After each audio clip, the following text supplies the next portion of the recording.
Well, let's discuss this with Craig Pasta Jardula, co-host of TruthWire. Craig, great to have you on the program with us. So we've seen quite a huge number of people joining these protests across America. Some news outlets are saying literally millions have taken to the streets. What do you make of the scale and aims of these demonstrations? Well, this is not the most organic protest out there. This is a corporately funded protest. I call this Happy Democratic Party Recruiting Day because they were able to access all their lists from all their supporters throughout all these states and get them out together in the streets. And unfortunately, we don't have enough grassroots movements to where people who really want to have a voice, who are so frustrated with what Donald Trump's been doing.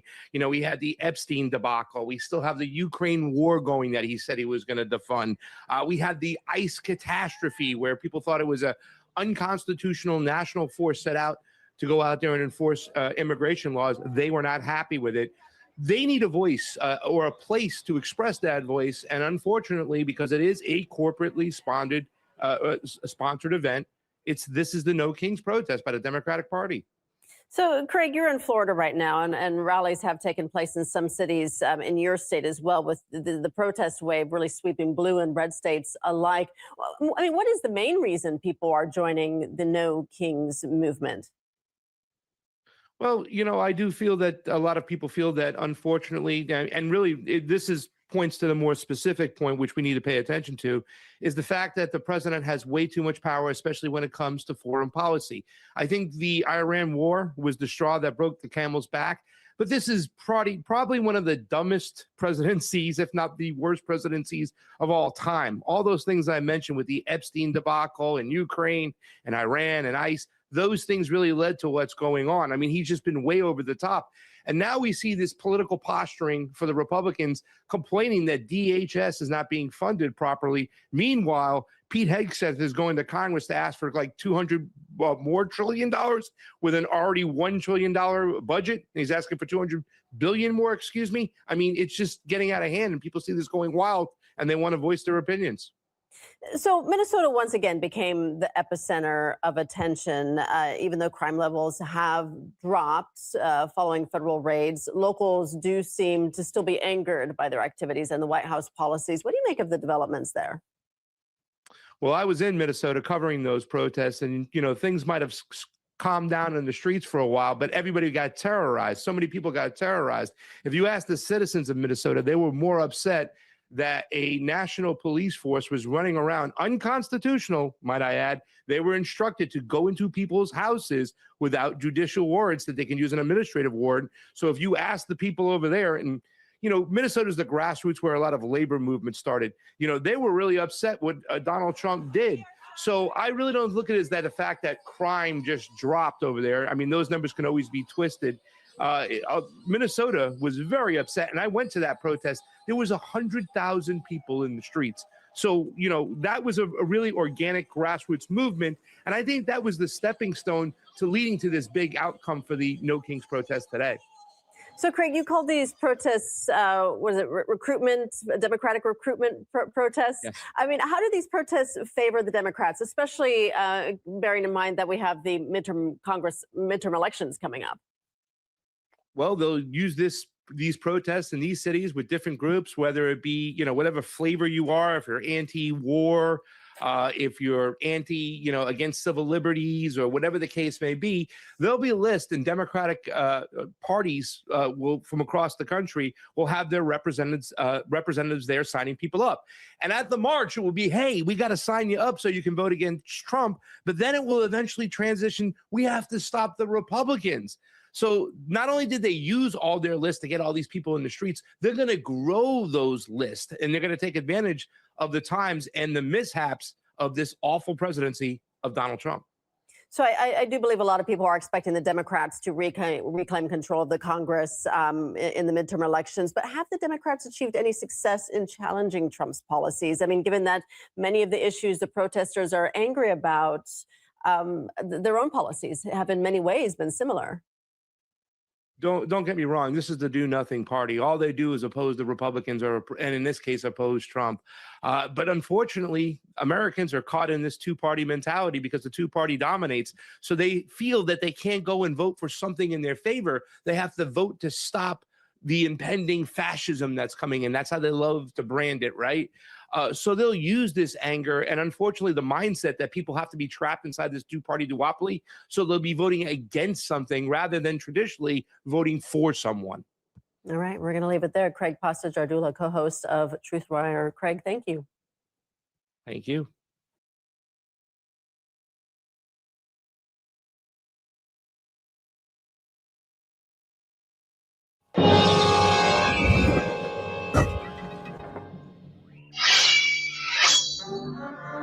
波斯猫，若是不肯签这盟约，本座24个时辰内，不，5日内夷平你的山寨。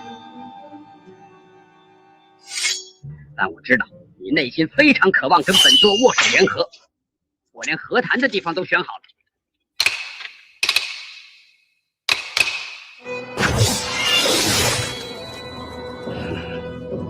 没谈过，假新闻。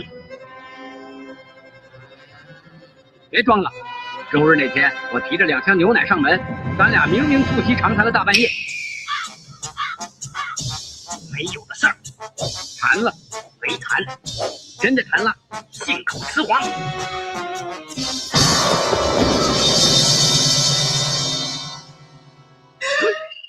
什么？表炸？先不动了，又说再谈了。什么鬼？又改了？压根没谈过。本座从无虚言，若肯自废武功，尚可饶你一命。分明是你大势已去，才这般咄咄逼人。我一定会奉陪到底。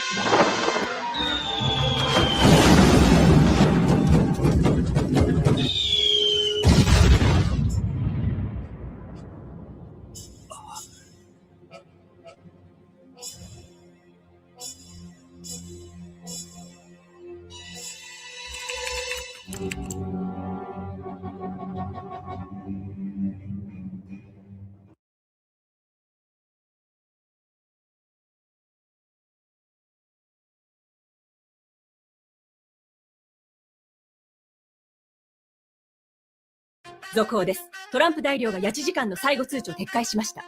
イランの警戒を後退。非常のより非常に生産的な会話をしている。2日間の猶予を与えた。うまくいれば解決する。しかし我々は爆撃するんです。なぜカブイがあるのだろう。生物エゴテリカルクリクラ確からどうやらトランプ大統領は自分自身と非常に生産的な交渉を行っていたようです。非常建設的な独り言ですね。交渉など一切いる。これはフェイクニュースし、アメリカとイスラエルが陥った泥だらから逃げるためだ。これはイランのサマリコロの戦線でもない。イスラエルがアメリカをこの戦争に引きずりんだのだ。ワシントンはテルアビブを守るために全てを規制するかもだ。この戦争の後、誰もイランと対峙する勇気は持てないだろう。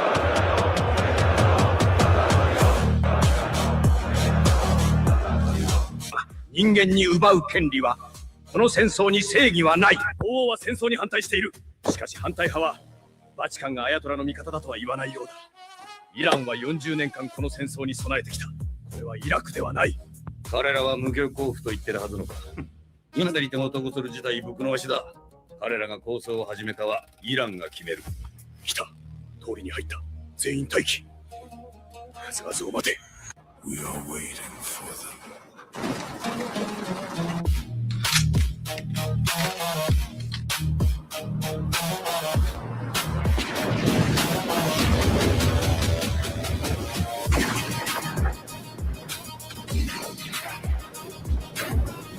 彼らはどこにでもいたのに、地面の下に戦車は通りに動けれなくなった。こんなことになるは言わなかった。撃て！テルアビブに遅れない！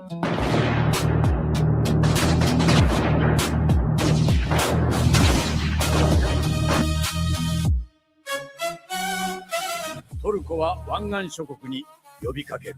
規制を。この戦争に巻き込まれてはならない。トランプは本気で取引するつもりだ。48時間だ。撃てるものは全て撃て。奴に止められる前に全て破壊しろ。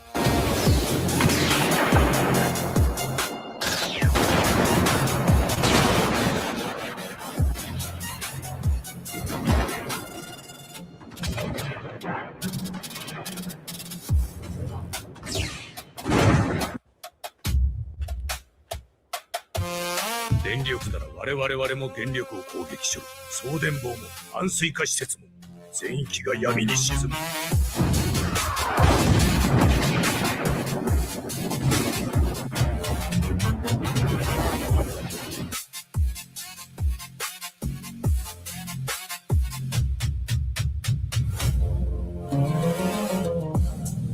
トランプ大統領はハッタリをかけない。イランが現実を受け入れなければ、大統領は地獄を解き放つ準備ができている。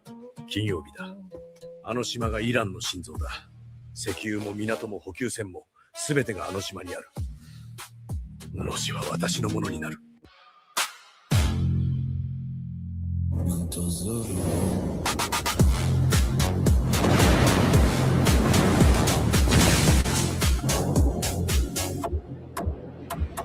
アメリカの兵士たちに問う。イスラエルのために死にたいのか。40年間お前たちの墓場になる。40年間この日のために準備してきた。我々は待っている。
video.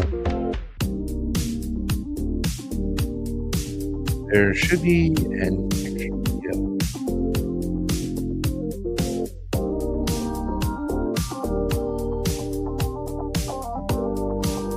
Okay, there's an extra video. Did you want to play the extra video, Jayme? Put it in the doc. Yeah, guys, welcome to the show, everybody. We should have Fiorella in here shortly. She's finishing up an interview, and then she'll be joining us. I am your host, Craig Pasta Jardula. Of course, Jayme CheeseSlice on the 1s and 2s in the background. We want to thank you all for showing up today. Guys, remember, we do have a Give, Send, Go. If you want to help on out, it is really important to us to get our boots on the ground. There's a lot of stuff going on. And I think you're going to see a lot of great stuff out of us. That is our network here, the TruthWire, in the next coming months, years, or how long. Because we're not going to stop. We are the definition of nowadays of citizen journalist out there. That's what we try to do. We just grabbed the microphone and camera and said, let's go to work. Nobody gave us permission. Nobody pushed us. We just got together on our own during the Bernie Sanders movement and said, let's see if we can get this done. I don't know about Craig Murray's reporting on Venezuela. I got to see. Jayme, do we have it on up? I didn't see it. React to it live. Okay, so really quickly, we played some videos in the beginning, right? Like we played these. I don't know, Jayme. Can you come in real quickly? And if you had to give a grade to the Chinese and the Iranians, the networks that are putting out all these videos, as far as just straight up trolling, right? Are they the top? I mean, have they not captured? I mean, Iran and Chinese state media has been trolling Donald Trump. When you see this Japanime or anime, when you see these videos that they're putting out, it's just amazing. I also want to send love out there, by the way, to our friends R.C. Williams and his lovely wife, Juliana. Not Juliana. Is it Juliana? It's Juliana. I always say Juliana. It's Juliana. They're amazing out there. We need some common sense conservatives out there. We need some conversations. If you haven't caught it, it's on the TruthWire. If you want to see a COVID debate, and yes, we got to pay attention to what's going on. Jayme, there's so much going on. I know you would probably agree that even though the Iran war is at the height of the news cycle, we need to pay attention to it. And shame on the conservatives out there who are not calling out this bullshit of bombing these girls at the schools. That's what we do. And we're going to show you today that they've increased the bombing on residential areas. Whatever the United States and Israel says that the other countries are doing, that's what we are doing. We're trying to project.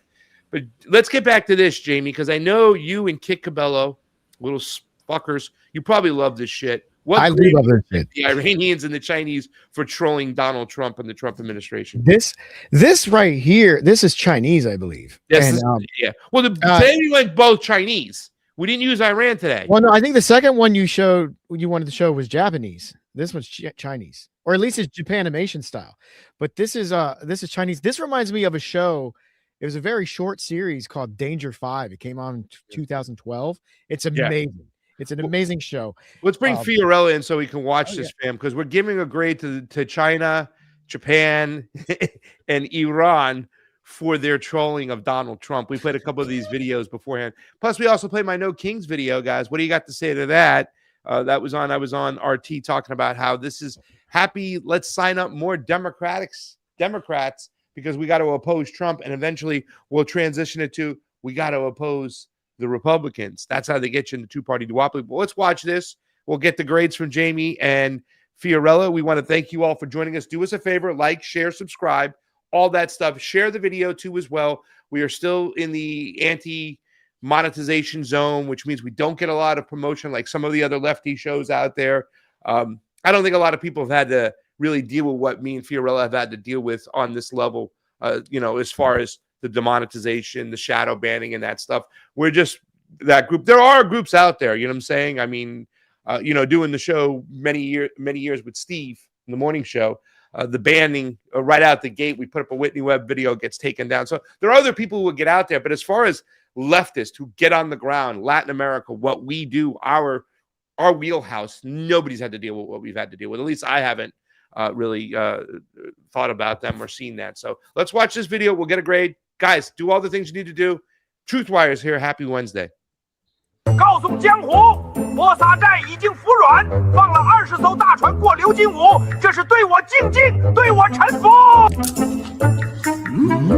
我炸了他1万多个据点，再不听话，我就占他有岛，收他重税，让他奉属，让他知道谁才是苦主。英主所言实乃一派胡言，没有谈判，没有屈服。所谓计划，极端无理，毫无诚意。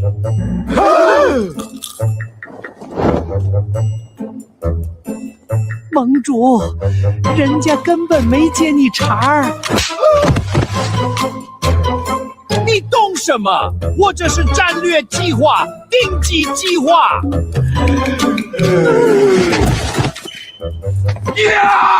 往日百船过峡，今日寥寥数艘。所谓20艘，只存在英主嘴里，这江湖全是话术。This is it's great. They even called him the Great Don, right? Like that is just high level trolling. And obviously this is making fun of the situation where, we've been talking about it. Like, there was no negotiations by Iran. The United States is getting their asses handed to them. And Donald Trump is saying anything because that's also a problem we have with this country. The citizenry is just unplugged. And because of confirmation bias, and a lot of people supporting Donald Trump no matter what, and the media that they control, the Elon Musk media sphere of the right-wingers out there, right? They can promote their messages. And you see a lot of these, like, what they call themselves journalists, but they'll start off their tweets, fam, with like, wow, or holy cow, Donald Trump just did this. If you got to start off your fucking tweet with wow, holy cow, to try to emphasize what's going on, you're already fucking losing. But this is just a major fucking troll over here making fun of Donald Trump and what's going on in his mind. Your thoughts, guys? Well, let me go ahead and start so I can jump out. I really love this style here and the way they're using the symbolism. Like in the first video we showed during the opening credit or the opening like timer, that was like it had the Persian cat, which that had me rolling. Because the Persian cat was great. Yeah, they're referring to Iran. But I like the style. Obviously, this is AI. That's why they're able to pump this stuff out fast. But this kind of commentary is probably some of the most effective at reaching people. Yes. And you get the message to normies this way because this is how you spoon feed them. And the thing is, we need American versions of this that are can speak to it from an American perspective. That's still critical. Well, we have the one dude doing in the videos like that's anti-Semitic. Go fight for. Why don't you want to fight for Israel? We have those AIs. Yeah, like, those are good. Like the Jeffrey Epstein ones. Yes, that are like fighting for Epstein and go die for Epstein. Yeah, those are good too. But these styles, they do catch your attention because a lot of people love anime. A lot of people love this quirky stuff that comes out of Asia, and like it'd be great if they could do something more. I would like to see something Godzilla style as well, and just stuff that will catch people's attention. Like if they bring out some giant kaiju and start stomping on things, and I don't know who kaiju is, but thank you, Jayme. Godzilla is a kaiju. Give them a grade. Give them a grade. Give a grade for that because this is really effective. I'm going to grade this a little short because it feels incomplete, but probably because they just pumped it out and threw it up on the internet. Well, they're doing little bit by bit. Yeah, I know. Yeah, I mean, I'm going to give this a B because it needs more. It needs more, and I think that some of the symbolism isn't really right. Like maybe they should be picking different animals that are more obvious to what country that those people are supposed to be representing. Obviously, the bald eagle is America, right? Yeah. So I think they could do a little bit better with that symbolism.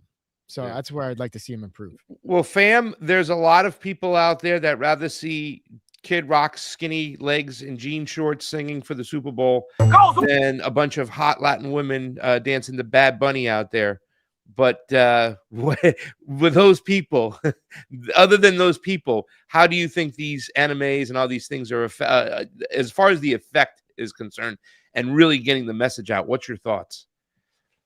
I don't know, because I don't know if I'm the right person to ask, because for me, I don't really watch anime. I mean, I've seen some of it, but I think cartoon movie like things will generally tend to get people's attention when it's done in like a story mode. Because people, like, for example, they can understand Star Wars, they can understand that world, they can understand Game of Thrones, they can understand a lot of these cartoonish type of movies. Even the original Lego movie was actually very, very a lot deeper than I think people understood. And so I think the audience can understand that. So if they can understand a story being told like this, then um, at least they'll start getting an idea as to what's happening. And I think short, more abstract versions of this is actually what Gen Z watches anyway. Anything with like cats and like like quick 1 minute things that explain something, they tend to watch it more. So if we want to get to the youth, I would suggest doing something like that. Yeah, I think these are so effective. And then you have the cartoon versions, and we've been playing some of the Iranian Lego ones are just like, I mean, they're just fantastic. Yeah. They So really get the message across. yeah. Get out of there, I like how Jayme. they We gotta have get the a show animal going. bodies, but the human hands. That's just hilarious to me. Yeah. Yeah. All right, There's little get touches out. like that. Goodbye. All right. This Get was out of fun. there. See you later, everybody. All right. Hi, I'll be Jayme. behind the scenes. Get behind the scenes. Go away. We love you, Jayme. CheeseSlice, ladies and gentlemen. Hit him up at his Buy Me a Coffee. Is your Buy Me a Coffee in the subscriptions? All right, go down there, buy him a coffee. He deserves it. He needs a coffee. And good luck to you, Jayme, and everything you're doing. We love you, buddy. Fam, there was breaking news coming in as we were talking. Literally, I didn't throw anything in the doc, but because it's just so back and forth. They were saying that there are negotiations taking place. I'm talking, these are within 2 hours that we saw people, you know what I'm saying? I don't know if you've heard anything just recently in the last couple of hours about this happening, or I've you have heard any thoughts? Iran deny that any negotiations are taking place. Yes. But all his media out there is just jumping around, acting like what's going on. You know what I'm saying? They're just, oh my God, holy cow, Donald Trump has finally got Iran to, you know what I'm saying? I don't know. It's not just his media, though. It's everybody that hinges on whatever Donald Trump says. People need to stop listening to what Donald Trump says, because 90% of what he says is a lie or an exaggeration. Like, people need to understand it's not necessarily what he says, but what is actually happening. What are the geopolitical shifts that are going on? If we're going to be hinging on any word that Donald Trump and his media empire and the United States say, we're not going to get the full truth, because they lie all the time. And I don't think we should worry about, any of that stuff. I mean, you're going to see like, oh my God, Donald Trump did this. And unfortunately, in the age of the internet, people just share whatever without verifying it. Yeah. And more and more people I see are calling that out, are saying, well, this isn't true. Like yesterday, there was something that said that Russia's sending submarines to the Strait of Hormuz, and they're ready to destroy American ships. And I was like, what are you talking about? That's definitely not happened. Like, this is out of hand. The level of like, disinformation that's actually disinformation. Like, this is actually purposeful. And it's hard for us to fight it, because when you say something, people just, especially if it's from a big account, a lot of these crypto accounts that have popped up that somehow are geopolitical experts now. Yeah, right. They say all this stuff. They just put it out there, and they don't check it. It's complete. It's almost like it's AI, to be honest. And I can tell when something is AI, because there's a certain repetitive pattern. And as a writer, you can kind of recognize like a lot of the cliches and stuff. It could be like really good AI, but still, like, if you just take something from ChatGPT and you copy paste it, and you don't and you try to pass it off as like a genuine thought, a lot of people can kind of tell. And so it becomes this thing where you don't know what's real or not. And at that point, you just have to look at the sources you trust to figure it out. And by the way, this is from Middle East Eye, a great site to go to. They have these live updates. They keep changing. So if you just went to Middle East Eye, Middle East Observer. These are good sites to take a look. You can start your homework there and go out and research. But once again, it says live, Tehran rejects Trump's claim. It asked for a ceasefire. That's why I think those cartoons just hit so hard. With the person. It never happened. You didn't see it, but the first one when they're on the roof, fake news. No, and it has the eagle who's depicting Donald Trump. No, we talked. Let's celebrate. That never happened. No, it happened. No, it never happened. But I also like it says, meanwhile, Qatar's defense ministry? I don't know why it's spelt like that. Qatar's defense ministry says missiles launched from Iran hit oil tanker off the country's coast. That's secondary news too, because when I went to bed last night, Kuwait's international airport got hit again. Fuel tankers, no deaths from anybody, but hit oil tankers again. So if this is over, we're flying over the sky, fam. What the hell is going on? Tehran keeps hitting places left and right after the Don, the big eagle, claims that he's going to hit desalination plants. By the way, it's desalination plants. It's not desalinization plants, like I was saying. But Donald Trump also said desalinization plants. I showed Wyatt because Wyatt corrected me. I said, but the president said this stuff, and this other guy said, he goes, well, you're in good company. But it's desalination plants. He threatens to hit those. He threatens to hit energy structures. Fam, that is an act of a war crime if you're doing that. That's collective punishment. You can't do that. That's the people. We got to take the gloves off. We got to do it's a war. No, we're not supposed to do that. Let's go to the first article we have over there. Trump threatens to blow up Iran's desalination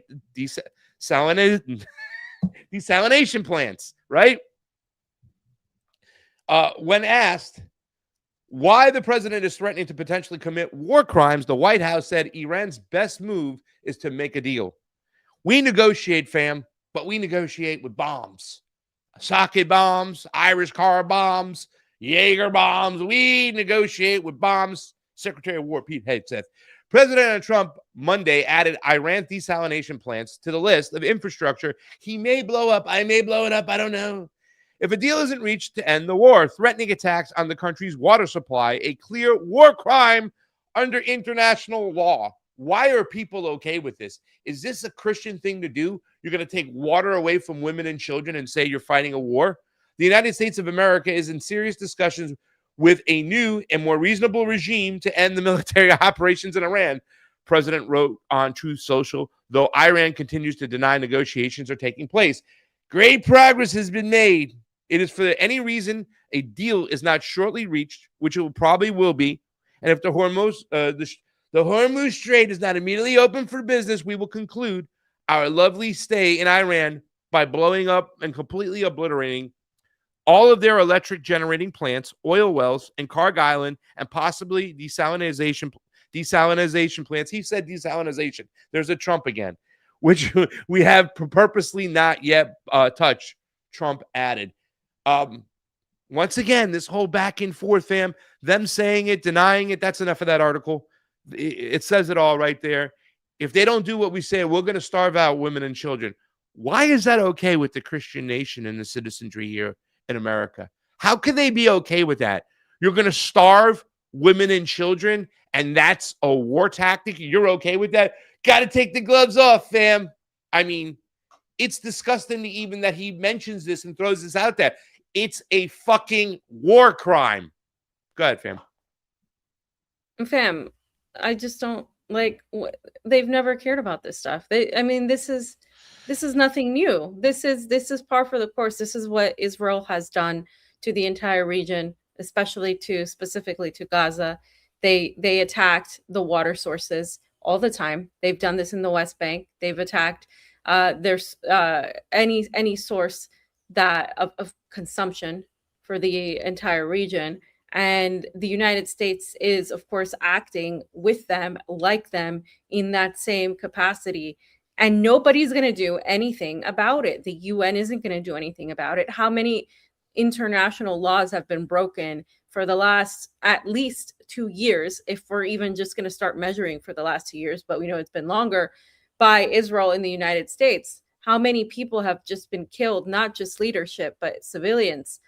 I mean, they got away with a genocide. How are we going to continue to ask ourselves, What do they care?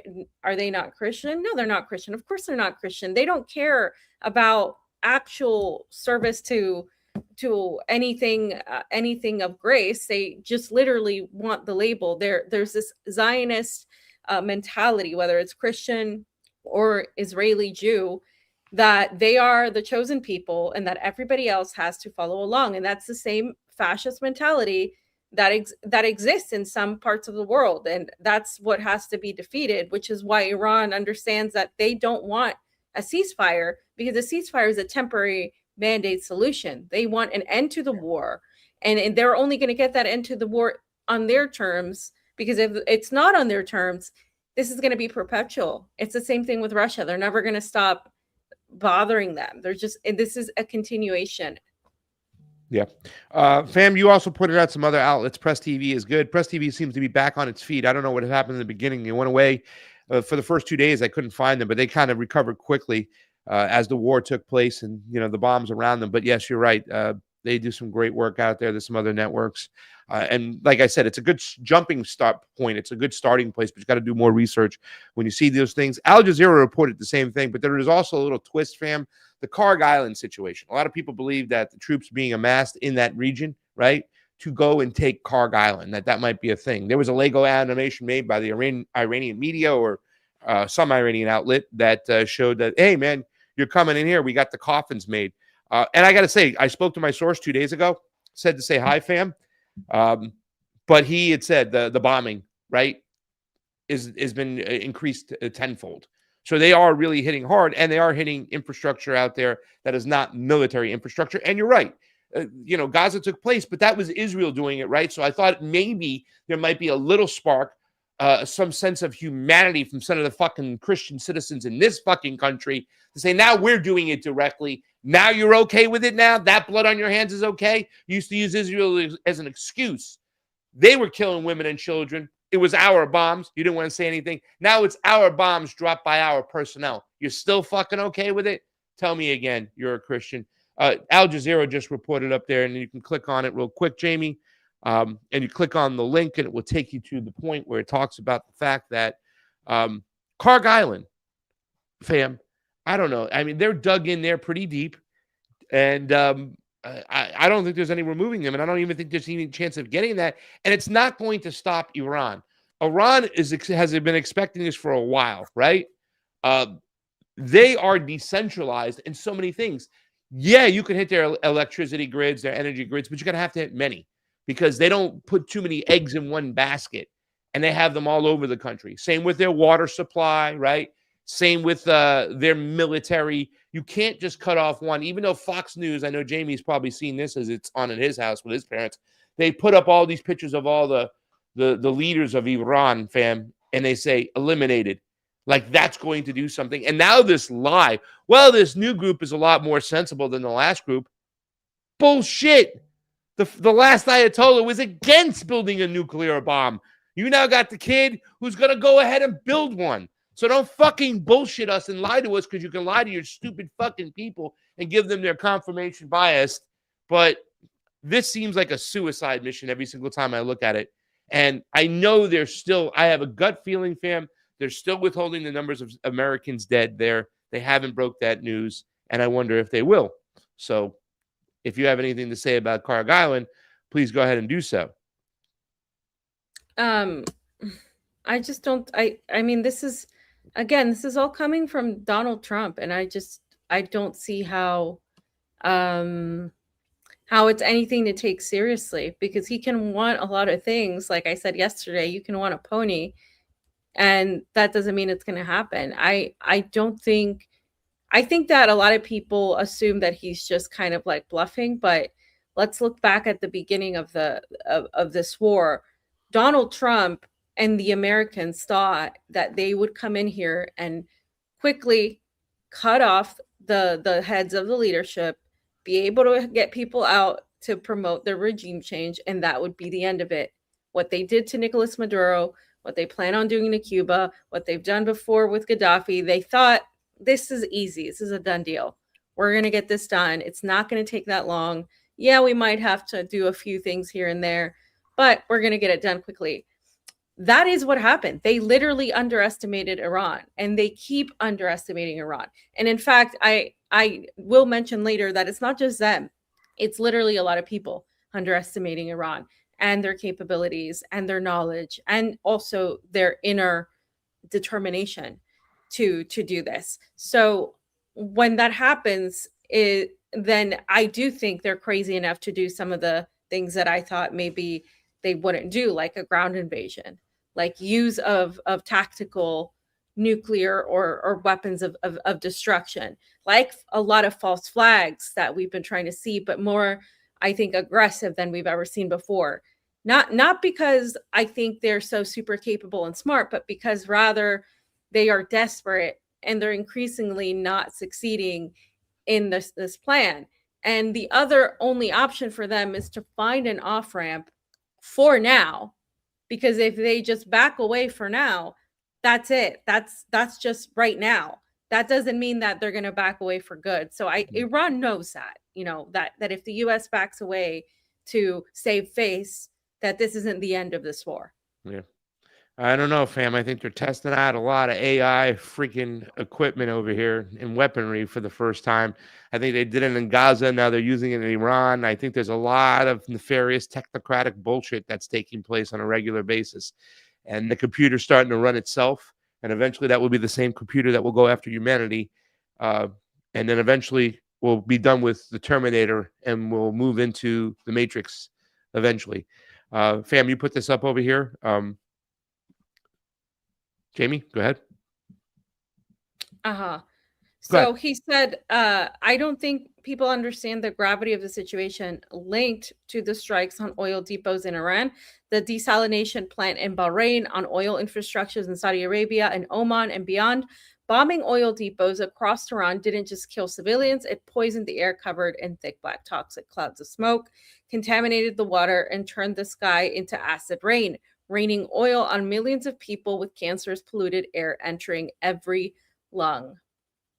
This has serious environmental and humanitarian consequences. Hazardous black rain and acidic rain in Iran and Saudi Arabia could pose serious health risks as toxic pollutants spread in the air. And the attacks on desalination facility in Bahrain has also threatened water access for civilians, raising concerns of wider regional pollution and exposure, with the long-term effects of pollutants affect respiratory health and contaminate water that will affect people for years. Every bomb dropped on an oil depot is a time bomb for the people of the planet, specifically for the people of that region.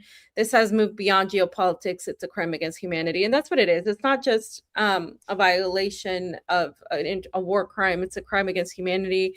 This is going to cause long-term disruption to the environment, but specifically to the people of Tehran. And if you look at the Zionist mentality, whether Christian or Jew, their mentality is we need to get rid of these people. They are vermin in our eyes, and we need to get rid of them. This is why when you go and you talk to a Zionist, they tell you that the children are fair game because those children will eventually turn into Hamas. The children will eventually turn into Hezbollah. They'll eventually turn into fighters for the IRGC. So in their opinion, in their justification of this, as psychotic and psychopathic as it may be, they justify it by saying that they were going to grow up to be these fighters anyway, and they need to be done and exterminated. And that is their plan for the entire region. If Iran does not succeed, the entire region will belong to this new Epstein cabal that has already, by the way, has a new Epstein. And because Epstein was the tip of the iceberg, if we really truly understand this, and it is an international class of predators that want to control this world.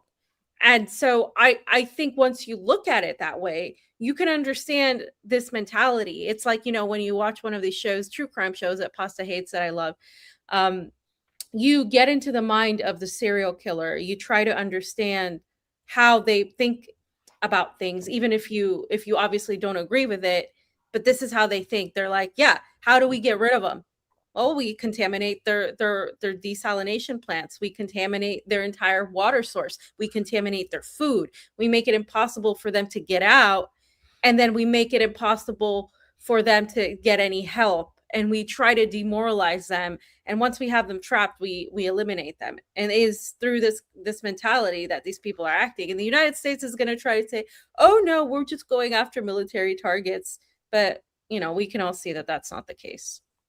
You can bring up the next one, Jayme, then lead right into it.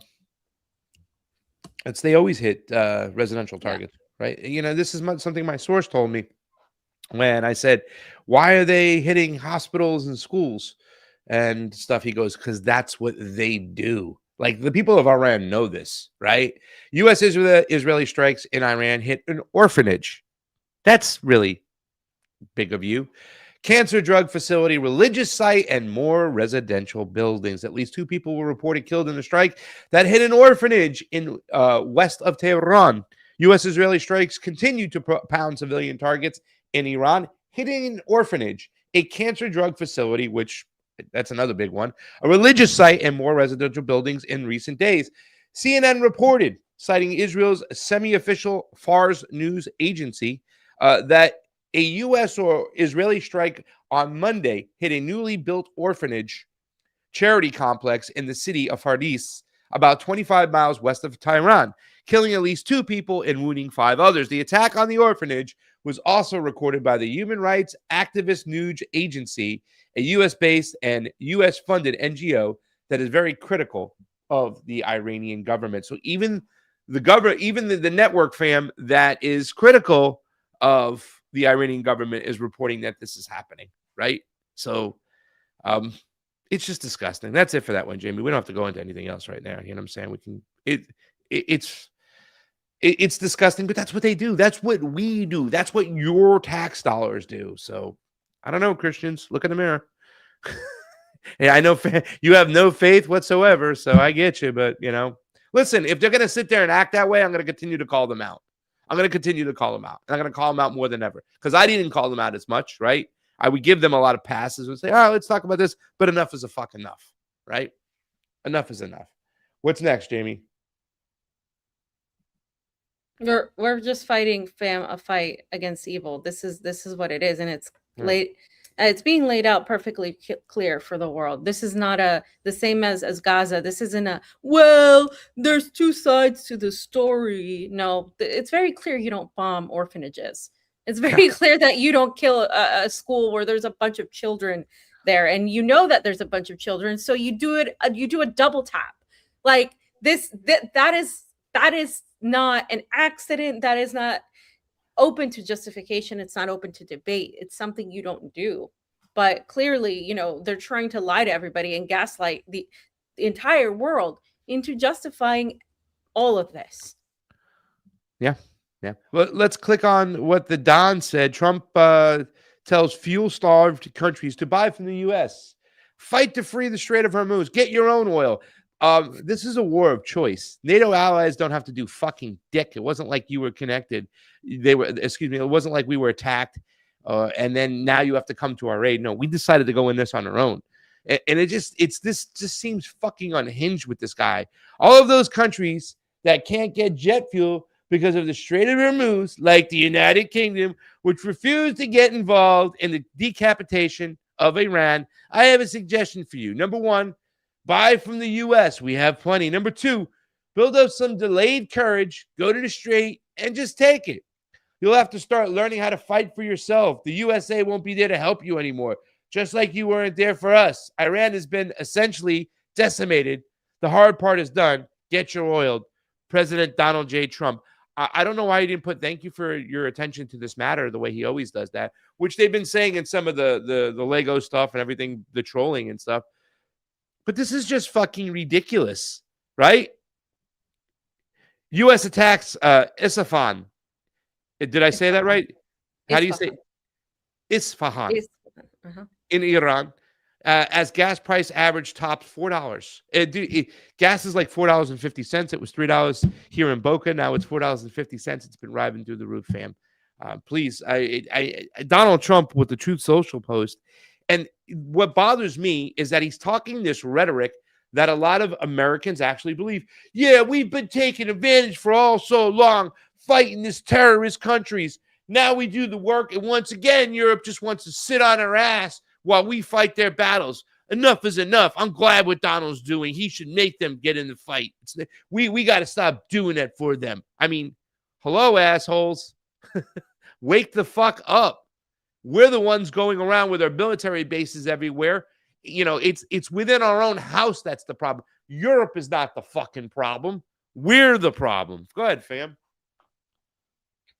I mean, I have very little to add to that because I agree with everything you said. I mean, we are the problem. Like, you know, it's really funny, and I guess I'll talk about this later, but a lot of people in the US love to criticize other governments. Even the left, not just the right.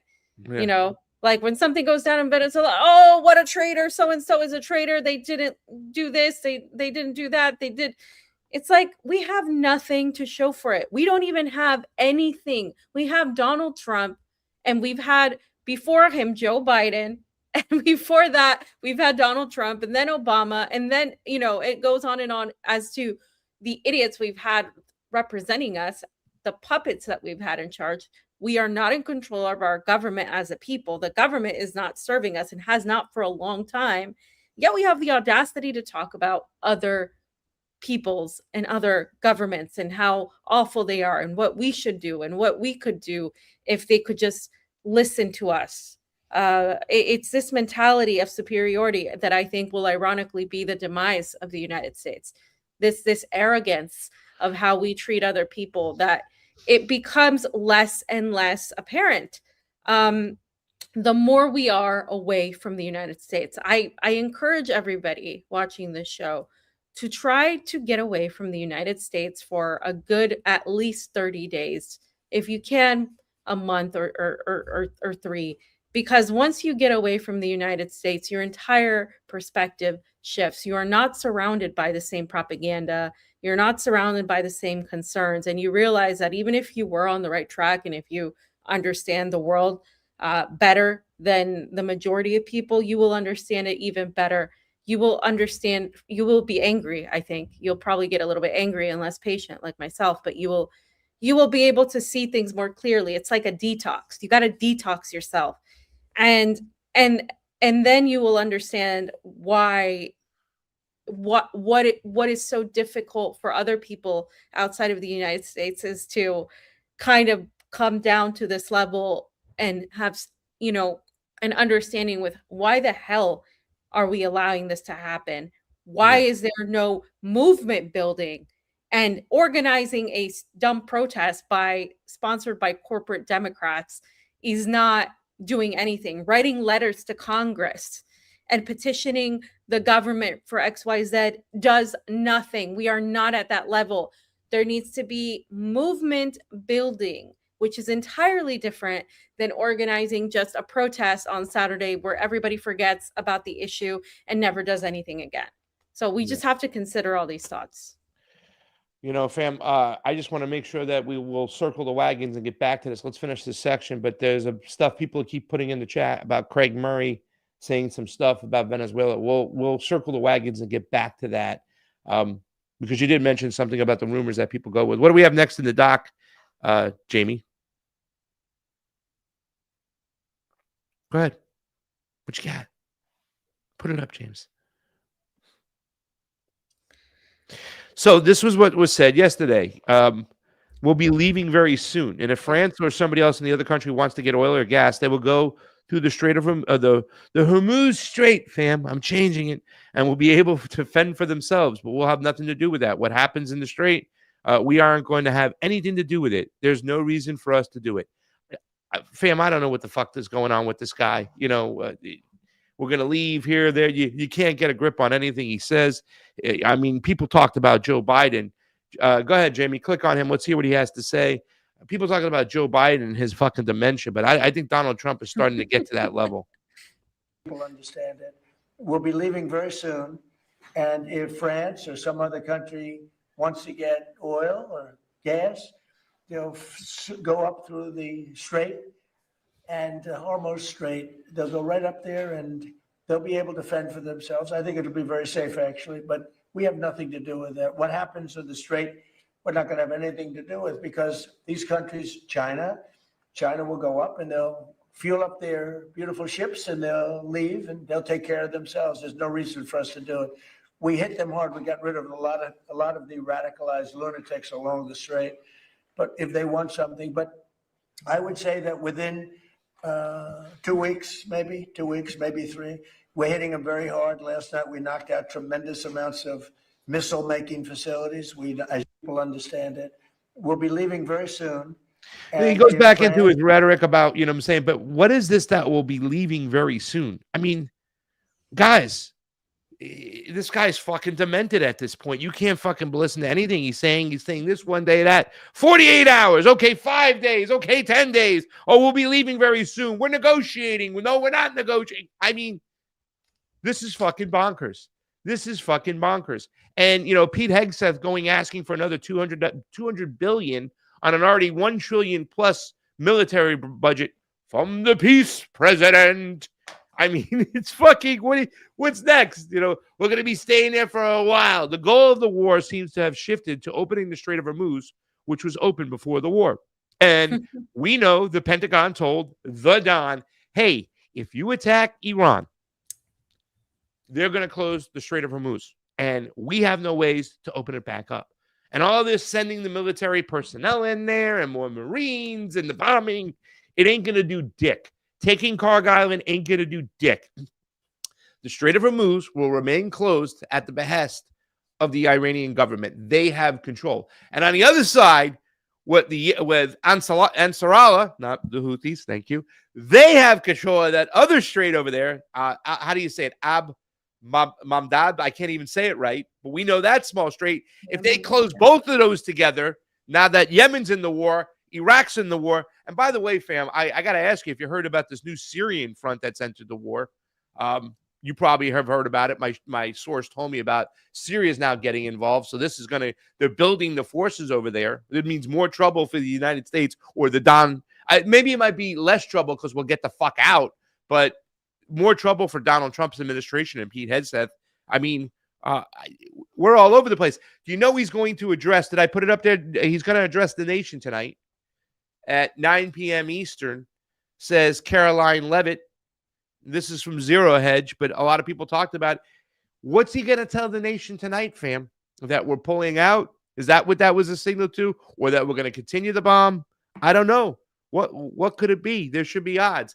Does Kelshi have odds on what he's going to fucking talk about tonight? But do you have an idea or a clue what he's going to talk about tonight? What he's going to say tonight?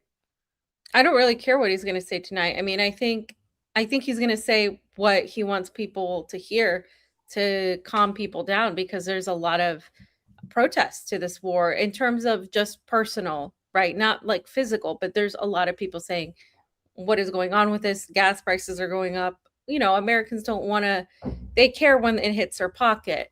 And I think he's going to go about it from a position of power. Like, oh, we decapitated Iran. We did this to Iran.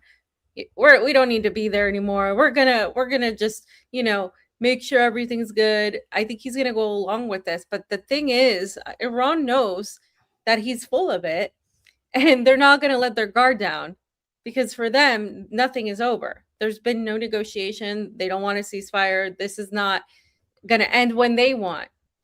This is gonna end when Iran decides, and that's what I think. There's a psychological game being played here. I think literally he goes into a room and they tell him, all right, this is what's going on. This is what you're going to do. This is what you're going to say, and yada, yada, yada. You got to follow along. But in reality, you know, Donald Trump is not informed. He is a puppet. He is just regurgitating what the deep state, right, the military intelligence apparatus wants him to regurgitate. And he's a clown, and he's a reality TV star. So people just expect this of him, almost forgive this of him, that he is just all over the place, that he doesn't know, because they understand that he's just, you know, he's that guy. He doesn't care. He's just there for the show. And so Americans really need to realize what is actually happening is not what's being told. It's actually what's not being told. And they should get their information that's more reliable coming from Iran or coming from sources in the region who actually know the movements of the military, who know what's actually happening and who have no reason to lie to Americans. Yeah, there it is.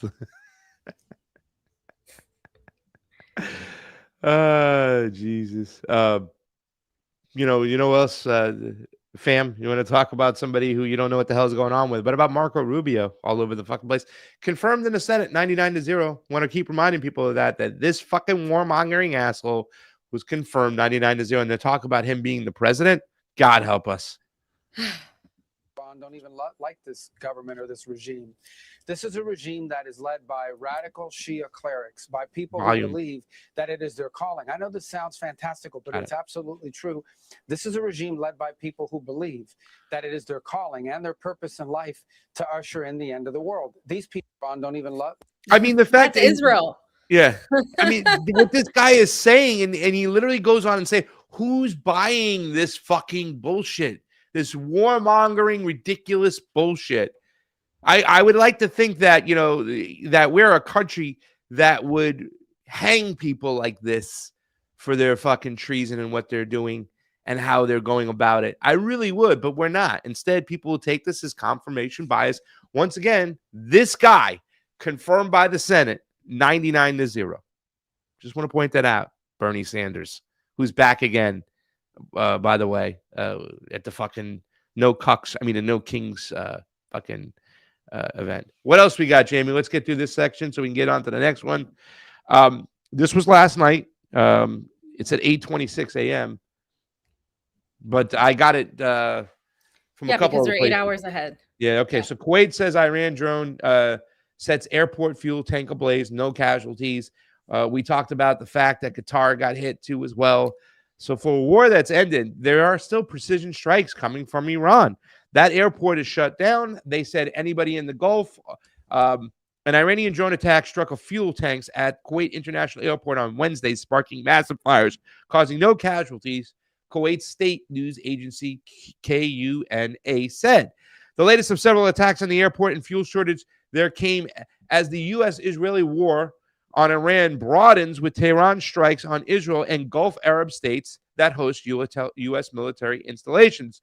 Wednesday's attack caused significant damage to the airport fuel tanks belonging to the Kuwait Aviation Fueling Company. The agency cited a spokesperson for the Civil Aviation Authority as saying, and fam, they're just going to continue to hit these spots.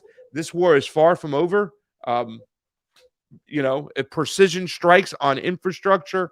So I don't know what these people are saying. I also saw a video yesterday that showed underground bunkers for Iran rolling out fighter jets. So that's that. China and Pakistan have proposed a 5-point plan. To quickly put a bow on this section, Pakistan, China unveil a 5-point peace plan for the Middle East crisis. And if we make that nice and big real quick, we'll jump through this. In a major diplomatic move aimed at easing the tensions in the Middle East, Pakistan and China on Tuesday jointly announced a 5-point initiative calling for a peace, stability, and immediate dialogue amid the escalating U.S.-Israeli conflict with Iran, according to Dawn News. The announcement came during Deputy Prime Minister and Foreign Ministers Isaac Dar's one-day official visit to Beijing, where he held detailed talks with Chinese Foreign Minister Wang Yi on the worsening regional crisis. According to Pakistan's Foreign Office, both countries stressed the urgent need for an immediate ceasefire and warned against the conflict spreading further across the Gulf and wider Middle East. They also emphasized that humanitarian aid must be allowed to reach all war-affected areas without delay.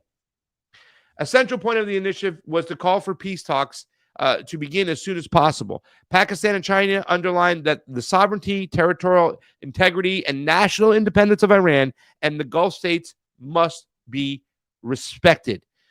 Dialogue and diplomacy remain the only viable path to resolving the crisis, the statement said, urging all sides to avoid the use of threat of force during the negotiations. The two countries also expressed serious concern over attacks on civilians and civilian infrastructure. They called on all parties, fam, to strictly follow international humanitarian law and immediately halt strikes on non-military targets, including energy plants, desalination facilities, power stations, and peaceful nuclear sites. Another major concern raised in the security of the Strait of Hormuz, one of the most critical shipping routes for oil and goods. Pakistan and China urged a safe passage of commercial and civilian vessels and called for normal maritime traffic to be restored as soon as possible. The final point of the initiative focused on strengthening the role of the United Nations and promoting true multilateral diplomacy to build lasting peace framework based on international law and the UN Charter. Earlier, China had reaffirmed the intention to strengthen strategic coordination with Pakistan over the Iran crisis. Chinese Foreign Ministry spokeswoman Mao Ning described both nations as all-weather strategic partners. Meanwhile, Iran's ambassador to Pakistan, Reza Amiri Maghadam, welcomed Islamabad's diplomatic efforts and praised Pakistan's proactive initiatives to restore peace and stability in the region. Pakistan has increasingly positioned itself as a mediator, with recent talks involving Saudi Arabia, Turkey, Egypt, and growing indications that Islamabad may soon host direct and indirect U.S.-Iran negotiations. And Jayme, just go to the doc real quick, and I just want to we'll scroll through them, the 5-point plan really quickly, and we'll get the thoughts on what's going on. You got the doc? There we go. The 5-point plan: mutual respect for sovereignty, emphasize respect for each nation's sovereignty and territorial integrity, encourage dialogue to resolve differences peacefully, diplomatic engagement, promote direct talks between the U.S. and Iran. Direct talks is what they're trying to do. Facilitate back-channel communications to build trust, economic cooperation. A lot has to do with the Strait of Hormuz. Encourage economic collaboration that benefits both nations. Explore possibilities for trade and investment to foster mutual interest. Regional stability, right? Work together to ensure stability in the Middle East. Address common security threats, including terrorism and extremism. Who's the fucking terrorist here, assholes?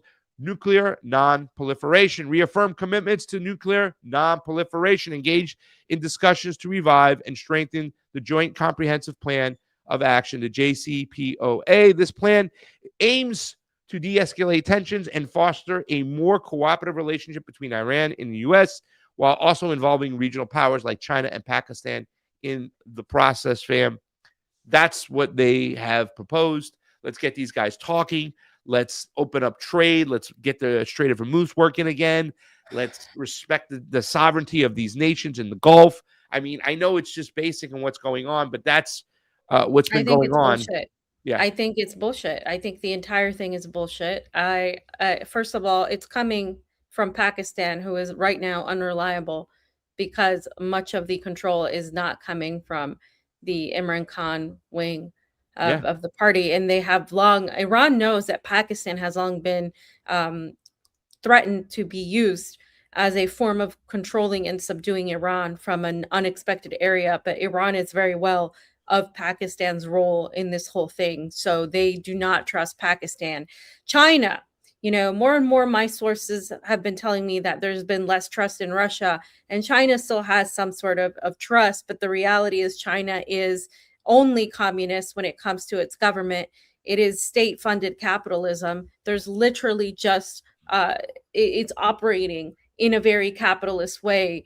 And its primary role is to reopen the Strait of Hormuz and to continue getting funding for its own economic expansionist motives, like the Belt and Road Initiative, and leading with this whole entire thing, which is why they're trying to cut this and nip it in the bud. But the reality is it's not dependent on China or Pakistan.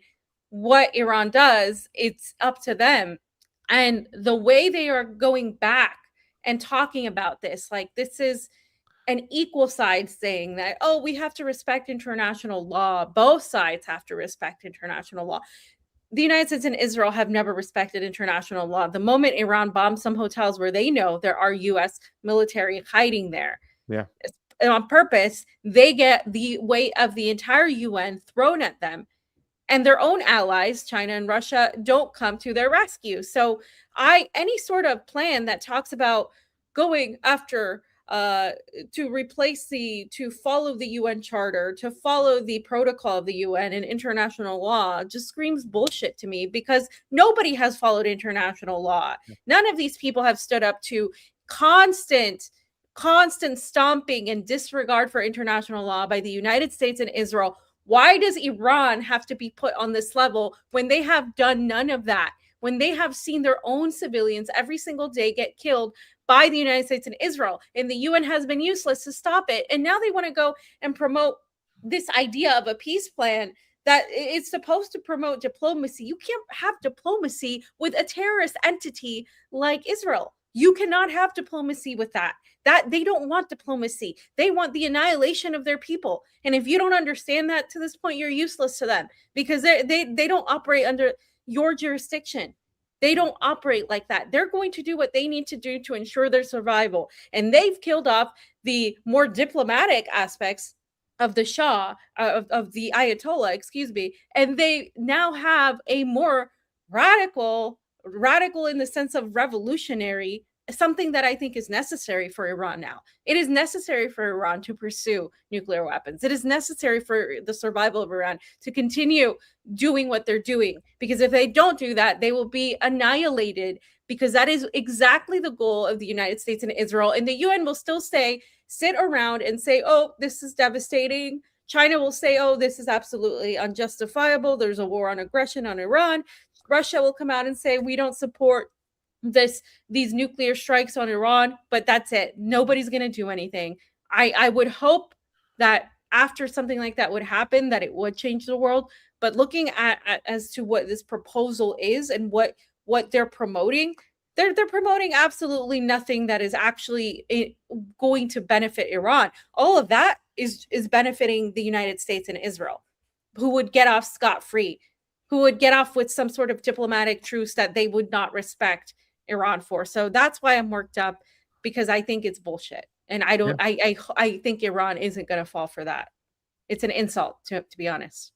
And Imran Khan is still in prison. Somebody asked if he was still incarcerated. He is. And I think Pakistan is doing this because they want to continue to have support.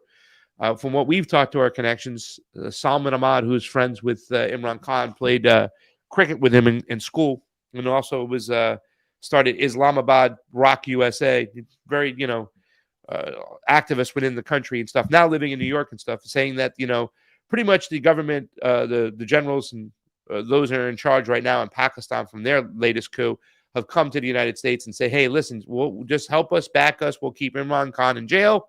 We'll keep him incarcerated and just back us. So now, the United States, to make Donald Trump and his administration look legit, like they are trying to talk backdoors. Now Pakistan comes up with this with China, who obviously, once again, cares about their economic interests, to say, look, there have been talks backdoor and whatnot. Pakistan is trying to do that. They've even come up with a 5-point peace plan. And you're right. It's just acting as if it's, this is all sides, both sides settle down. No, there was an instigator, and that was the United States and Israel. They bombed Tehran. That's what we have to fucking realize.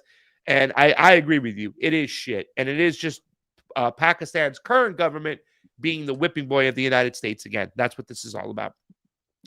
Fam, before we get to the next section, I was going to suggest, can we get a little caveat in there instead of putting it at the end? Because it will break up the two. I just want to get your opinion.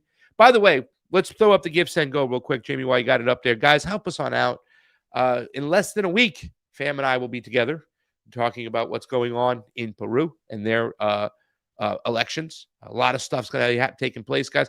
Somebody put in the chat earlier that they're going to stop bombing in Iran because Donald Trump realizes that he can only bully little lesser countries like Cuba, and he's got to get back to taking care of that over there, because that's a war he can win. He can't win a war with Iran. Well, a lot's going to happen in Latin America. There's a lot of lithium. There's a lot of gold, other minerals, things we need. I don't want to say we, but the fourth industrial revolution needs. It's going to lead into the next section. So we're going to give you the goods. We're going to help you win Thanksgiving, right? Help us on out. Let's put the link in the chat too as well. It is givesendgo.com/election integrity matters. Go ahead and help us out. If you can't give a share. It does show that you care. So let's get the shares up if we can. Fam, somebody in the chat put this down. There's been talks. I want to share this tweet right over here with you real quick. And I want your opinions on this because this is interesting. because it's not coming from a small source. It's coming from Brian Meyer, right? Who does a lot of work in Brazil, does a lot of work in Venezuela. And this is what he said. Let me put it on up. All right. British former diplomat Craig Murray confirms rumors I heard during my recent time in Venezuela.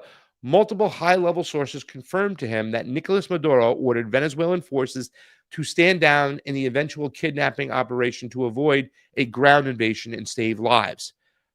They were blowing up boats left and right, and I could see him saying, hey, take me, stop the bombing, stop the killing. I don't want to see my people go through with this. I don't know, fam. I just wanted to get your opinion, because this is Craig Murray and Brian Meyer. These aren't stupid, nothing, just team sports playing guys, right? I do think that Brian Meyer at times can be very, pro-socialistas, you know what I'm saying? I didn't like his explaining of what happened in the elections, right? And the Venezuelan elections are coming up are going to be part of the whole takeover in that country, right? Like, they wanted to get Nicolas Maduro out of there because the people stood behind Nicolas Maduro. He was handpicked by Hugo Chavez. So these are no lightweights here. These are actually pretty well-informed guys and make a good point. Your thoughts on this whole, rumor that Nicolas Maduro said, stand down, let them come in. Would he let them kill all those people? I don't think that's what's being said here. So what do you think is being said?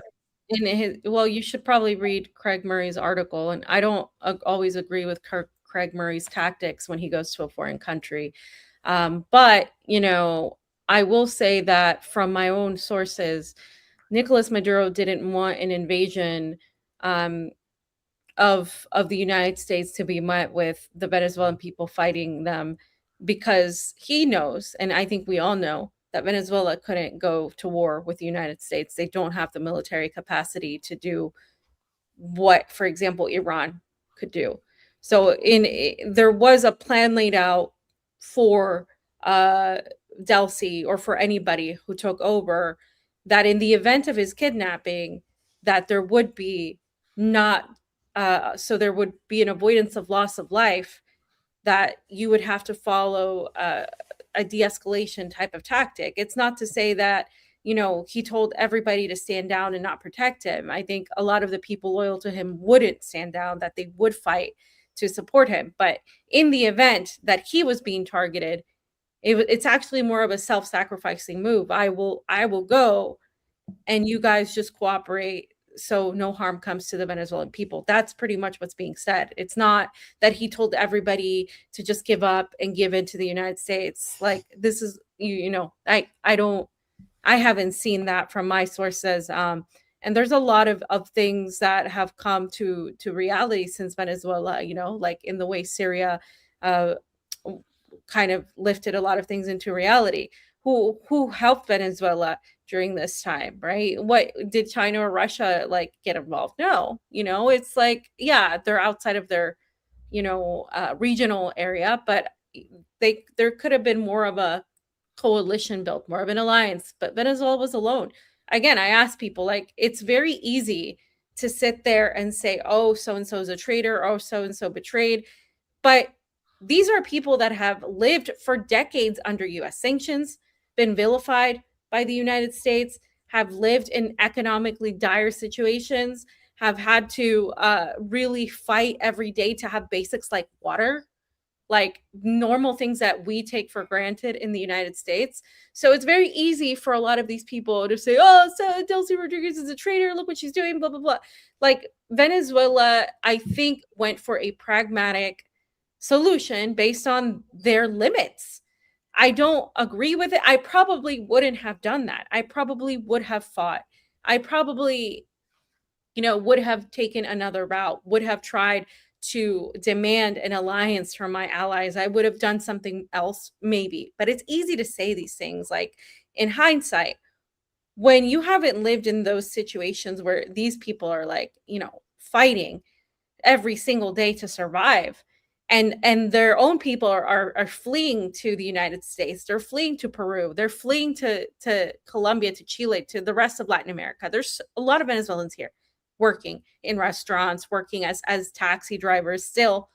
And when that happens, you know that there's instability in a country, but who caused that instability, right? And then these people end up blaming Maduro, but the reality is that's not necessarily the case. And so what is being said here is effectively Maduro recognized that in a fight with the United States, they weren't going to be successful, and he didn't want a lot of Venezuelans to end up dead. And I honestly can't say that he wasn't right.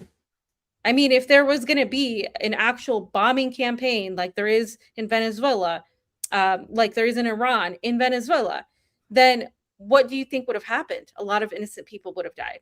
And he didn't want that. They're not there with that. They're not prepared for that. That's not what they were going for. Yeah. And that's fine. It's just a different strategy. They're not Iran. They're not Iran. And this is why Donald Trump went into Iran thinking this is going to go the way I want it to.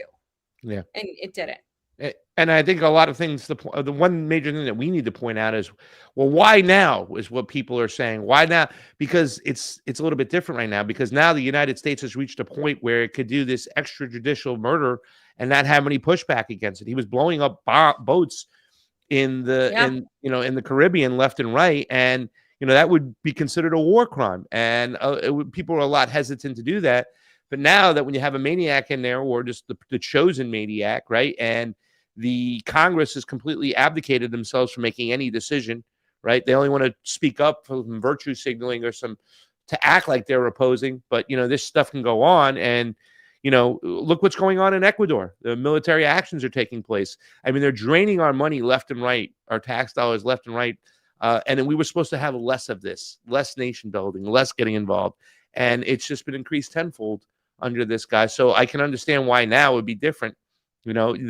They've said for years they'll have people, their citizenry armed if America tries to go in there. We heard Larry Johnson saying Venezuela is Spanish for Vietnam, like they were ready to do this, but they didn't want to do that. They didn't want to have a bombing campaign in Caracas and innocent people getting killed left and right. So, yeah, I do see something like this happening. I don't know for sure, but they're talking about it, and it's a shame the way things went down. Fam, I brought this really quickly. And we'll get to the next section, but I think a lot of this has to do with it. We talk about the way they're downplaying the number of Americans killed. This is saying 37 Americans killed in the UAE the other day. The tanker Aqua One is sinking in the Persian Gulf. The Abraham Lincoln Group has fled into the depths of the Indian Ocean. Iran's military spokesperson announcement of the 89th wave of Operation True Promise. بسم الله الرحمن الرحیم. موج 89 عملیات وعده صادق 4 با رمز یا موسی کلیم الله با بیش از 100 موشک و پهپاد over 600 missiles, drones and rockets across the wide area of West Asia. From the north to south, occupied terrorists coordinated and synchronized with separate axes as formed by Iran's armed forces in each resistance group against American Zionist enemies. The operation was executed and 3 designated targets were struck and destroyed. Wave 89 of Operation True Promise 4 executed a combined operation. Initially struck targets in Tel Aviv with missiles and drones, other parts of Israel. Subsequently, the hideout of American forces in Bahrain was struck with approximately 80 personnel, a significant number were casualties. Simultaneously, a U.S. helicopter unit was hit in Unidad Air Base, struck with IRGC missiles. 1 helicopter destroyed, others severely damaged. The IRGC Navy conducted 5 large-scale operations combining ballistic missiles, cruise missiles, and attack drones. It destroyed prominent military targets of the American Zionist enemies in the region. This is just the other day, hours ago, in the Navy's first strike objective. 2 early warning radar operated by the American region have been destroyed. Deployed the maritime structure in UAE waters was precisely destroyed. Tanker of illegitimate Zionist regime named Aqua One در منطقه in the میانی خلیج Central فارس Persian در Gulf. رزم In موشکی the missile دلاور engagement مردان by دریایی brave سپاه IRGC پاسداران Navy نیز sailors مورد هدف was قرار targeted and گرفت و currently در حال sinking. سوختن است. از سحرگاه امروز Since the چندین early موج hours, پهپاد several انهدامی به squadrons of سمت attack drones ناوگروه were launched مستاصل towards the آبراهام لینکلن USS در Abraham شمال Lincoln اقیانوس هند in the شلیک northern شدند Indian که با Ocean. توجه به According مستندات و تصاویر to the ماهواره‌ای intercepted این intelligence ناوگروه از imagery, مکان the carrier تحتی فرار fled و به to عمق the اقیانوس previous هند عقب نشینی کرده position است. and retreated شایان into the ذکر Indian است. Ocean. Fam, just more of the same, talking about this stuff. They talk about this war being over, yet they're coming out and like, we hit this area, we hit that area. We killed 37 American soldiers in the UAE. They're still reporting right now that there's only been 13 American casualties. I mean, it's ridiculous. I don't know what what president's going to say tonight. I know you don't care, but it's just kind of crazy. I want to point that out because this is something new. They're hitting these spots. That's that new charismatic guy they're bringing on. Iran is using him quite a bit, and he's out there wagging his finger at the Zionist fam. So I just want people to consider that when they talk about this stuff, they list specifics. They're listing like this, these are the numbers, these are the facts, this is what happened, this is where it happened, this is how many. When Donald Trump or the American media talk about things, they completely say not facts. They say this is according to a source familiar with the matter. They don't really list their sources for anything. They don't really list where their numbers are coming from. Donald Trump doesn't sit, or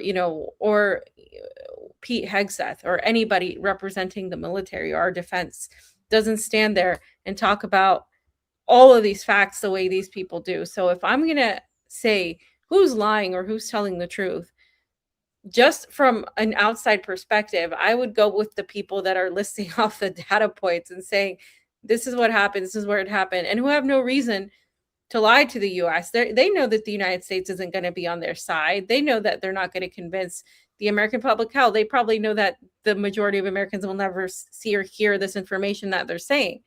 They're not talking to the Americans. They're talking to their people.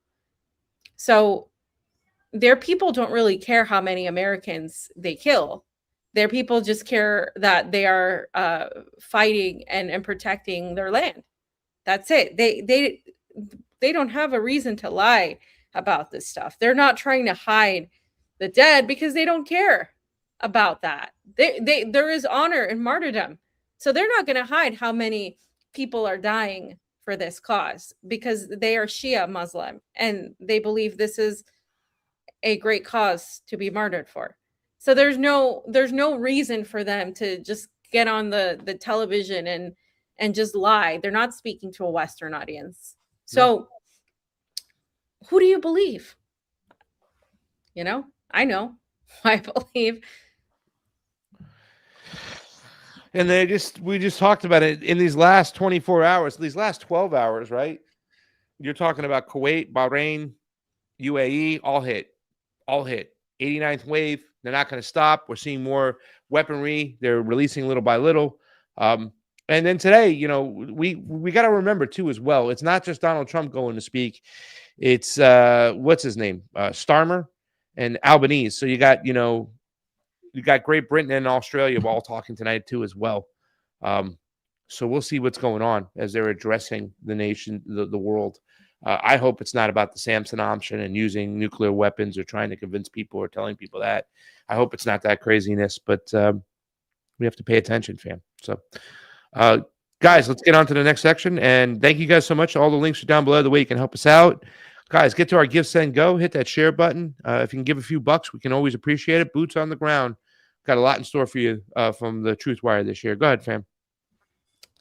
Okay, so I think this is one of the most important things that has happened as of late. So we heard about the potential use from the UN representative that leaked the information that the UN is considering, and this is why I'm done with the UN and have been for a long time, but they're considering supporting the use of nuclear weapons against Iran. Well, people said, well, that's probably a lie. You know, they wouldn't use nuclear weapons on Iran.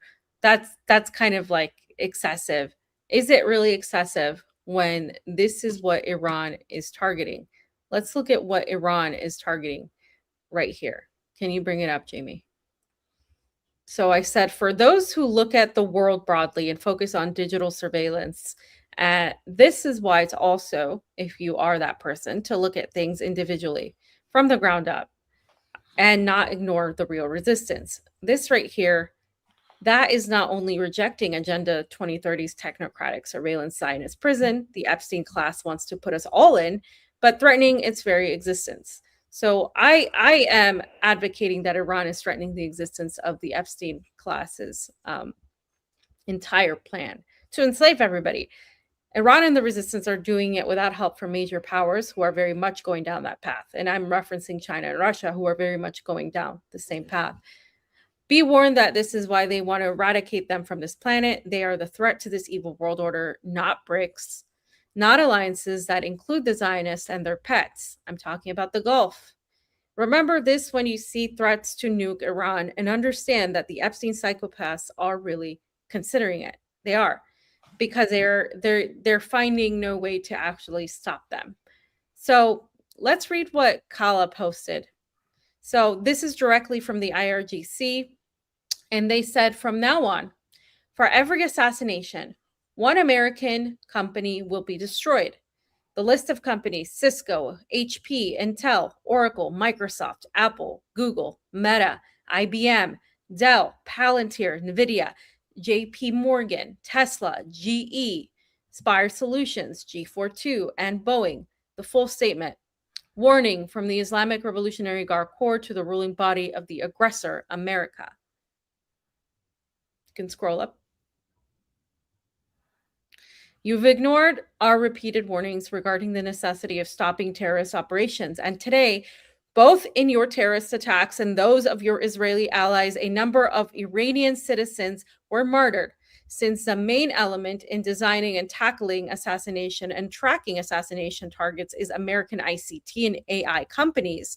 In response to these terrorist operations, from now on, the main institutions involved in terrorist operations will be our legitimate targets.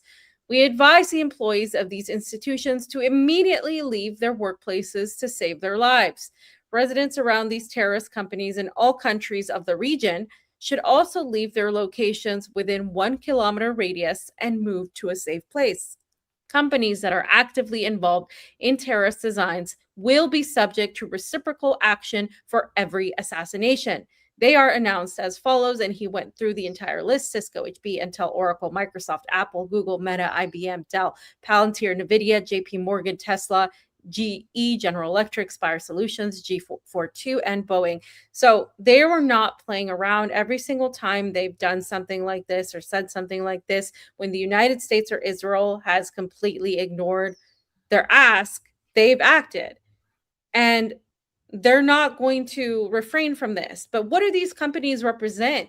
They're not just companies that are American or Israeli companies. These are the backbone of the AI and tech surveillance industry. These are the backbone of the future of the AI technocratic takeover that we're being pushed towards.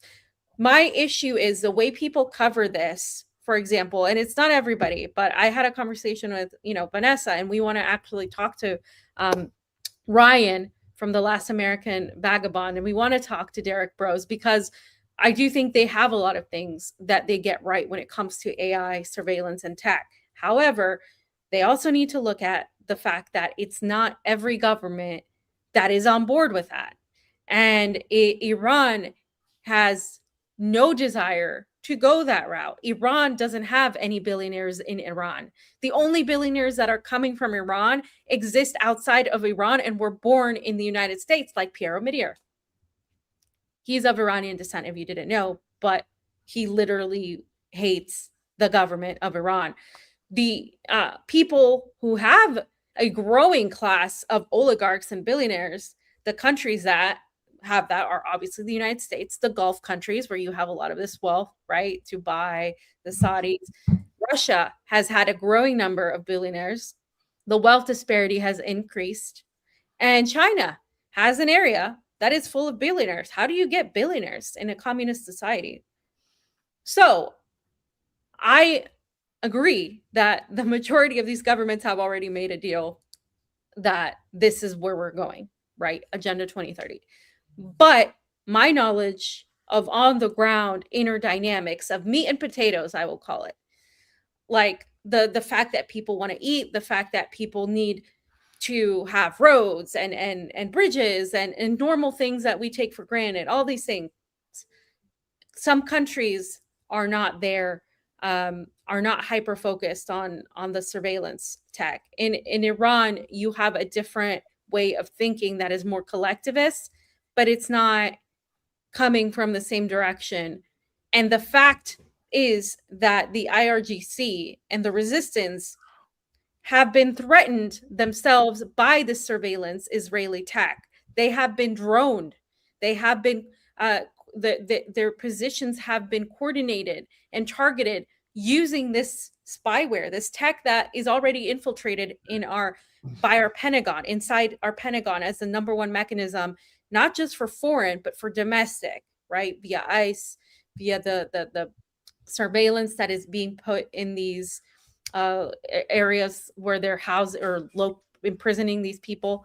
And so if Iran is targeting these companies that are effectively spying on the entire world, not just over there, but over here in the United States, Iran is a threat to the future of their power structure. Iran is a threat to the resource extraction that they seek to attain. Iran is a threat to their plans. And if Iran is that much of a threat and the resistance is that much of a threat, and these are both US and Israeli companies that are the future of AI and surveillance, which is population control, then Iran must be eliminated from their perspective. Iran cannot exist.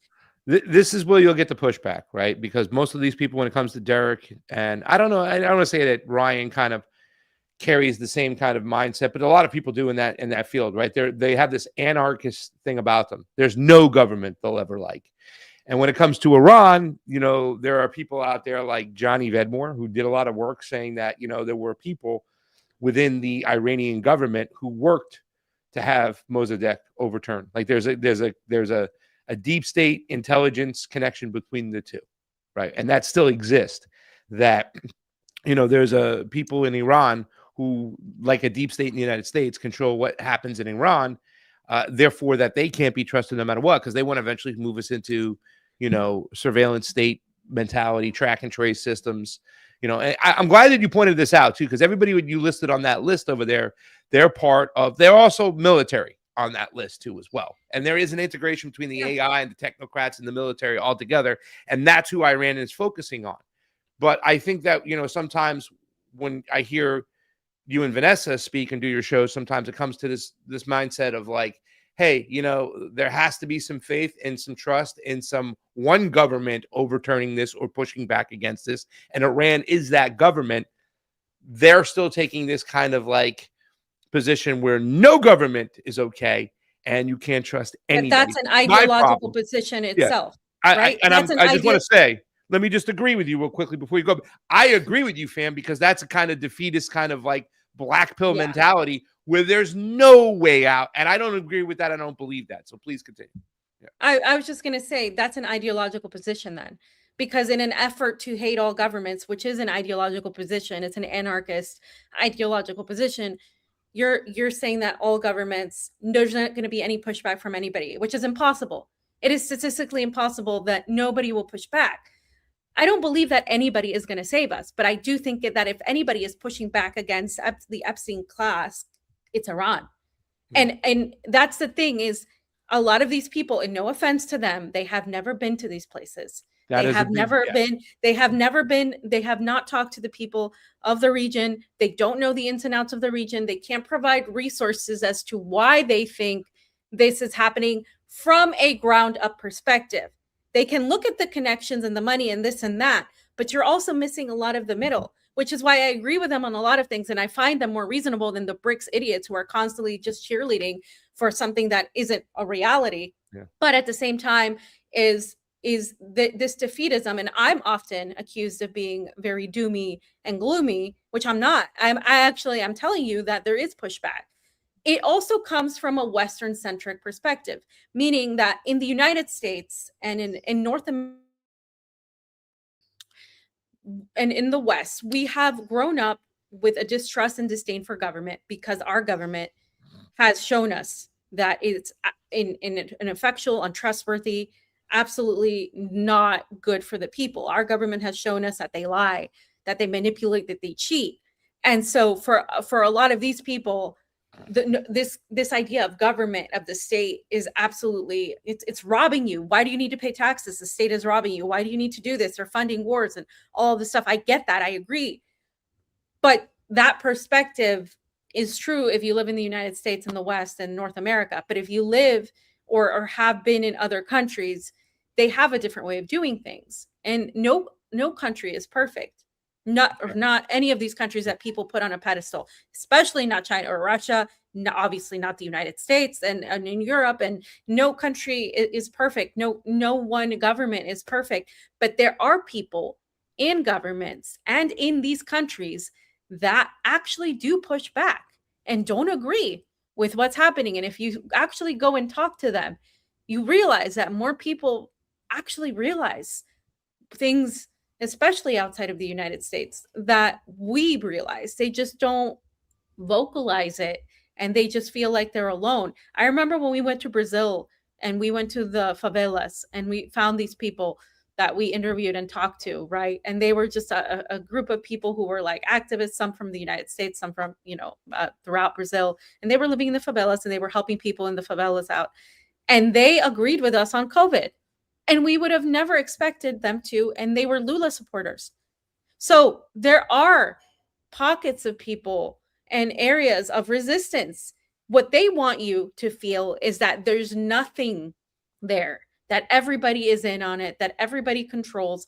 And by they, I mean the system, the establishment, the evil wants you to feel helpless, wants you to feel like there's nothing you can do to push back against this. So I don't agree with that mentality, because if everything is connected, everything is bad, then what are you going to do? You're just going to go find a piece of land and hide out there until the end of times. That's not a solution. There always has to be a way to push back, a way to resist, a way to fight back.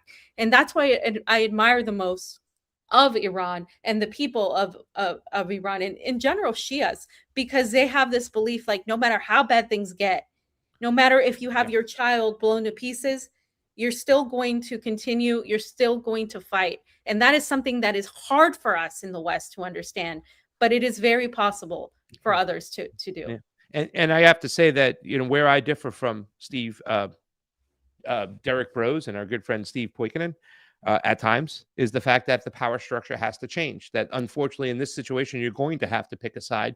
You can't just go and take an anarchist position and think that's going to exist, because the people out there who are controlling things want to kill you, right? You know that. They want to kill you. So even if you opt out, and that's a great parallel system to say, create parallel systems. But once you get off the grid and you're in the woods, they're going to come looking for you. Okay? That power structure needs to change. The best way for that power structure to change is if Iran wins. That's it. That's the first step. So unfortunately, you have to pick a side in this situation when it comes to this crisis that's going on right now, this war, this killing of babies and whatnot. Yeah, I agree with you, fam. That's unfortunately in this situation, you're gonna have to pick a side. Sorry. So I think it is kind of too this whole and you're right when they don't go down to the region, so they have this kind of sense of socialism being a mechanism simply just for control. No, it's collectivism in a positive way, where you have to pull your resources together to fight off the empire that's coming in and trying to take your shit. The Epstein class wants your shit. That form of collectivism is coming together to fend that off. We've seen that in Latin America. We understand it. What choice do they have, right? They think they have this anarchist system that's going to just, they're going to let you go do your thing. Oh, we're going off the grid. We're going to create our own form of currency. Yeah, go ahead. Sure. Opt out. No, they're not going to do that. That's precisely why they're going after Iran. You either comply or you die in their mind. So unfortunately, you're going to have to pick a side. You're just going to have to in certain situations. The mentality can be there, right? That once it's defeated, you can go back to criticizing the government that's controlling you, right, to hold them accountable. But in this situation, sorry, dog, pick a side. You're not just opting out. That is not a fucking reality. I love you. Not a reality. Go ahead. Yeah, I just think there needs to be an understanding of the reality, right? Which Yeah. is you can't create something that like an anarchist utopia or a communist utopia. Yeah. And the reality that we're in, which is a bunch of countries, powerful countries competing for resources under this capitalist system that's increasingly turning fascistic at a worldwide level, not just at a state level, but at a worldwide global level. The fight is no longer going to be, and I've said this before, but I'll say it again to drill it in the brains of people. The fight will no longer be about nation states. The fight will be people versus those that want to enslave you. And that's an international class of predators that want to enslave the entire rest of the world that doesn't have money and doesn't have the power or means to fight back. So the only way you can fight back against that is to come together. We're at the beginning of the Star Wars universe, guys. We're at the very, very beginning Of the Terminator. before- We're in the beginning of the Terminator. we're The beginning beginning of every single one of them, essentially. So just to finish up here, guys, I do want to talk about Iran and how it's perceived by the world, because this kind of goes along with it, right? Pepe Escobar got a lot of pushback for this tweet that he posted, and a lot of it was correct in the beginning, but then the shift, or I could see where he was coming from in the beginning, but then the shift kind of went a different way. So, and he said, this is how Iran will manage the Strait of Hormuz, according to Parliament's National Security Committee. Key points: enhanced security measures, vessel safety protocols, if you can scroll, no passage for U.S. and Israeli ships, collaboration with Oman on drafting the legal framework, no access for countries enforcing unilateral sanctions on Iran. If China gives the go-ahead, this is it, no matter how Washington vociferates. So people had a problem with if China gives the go-ahead, because this is one of many tweets where it's been like, oh, if China says this, then Iran will succeed. Oh, Russia just gave this, blah, blah, blah, blah, blah.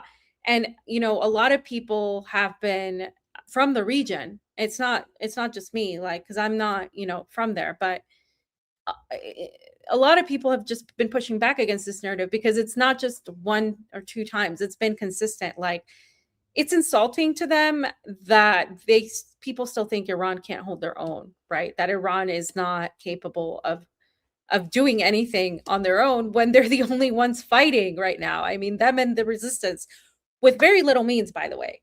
Like, Iran has the military, the determination, the people, the knowledge, but in general, the resistance in the region, they don't have like the luxuries that these militaries from the United States, from Britain, from Israel have. They're not funded to the tune of billions and billions of dollars, yet they are the ones that had the bravery, the boldness to confront the United States and Israel head on, with the United States and Israel using Jordan, using Saudi Arabia, using Bahrain, using Qatar.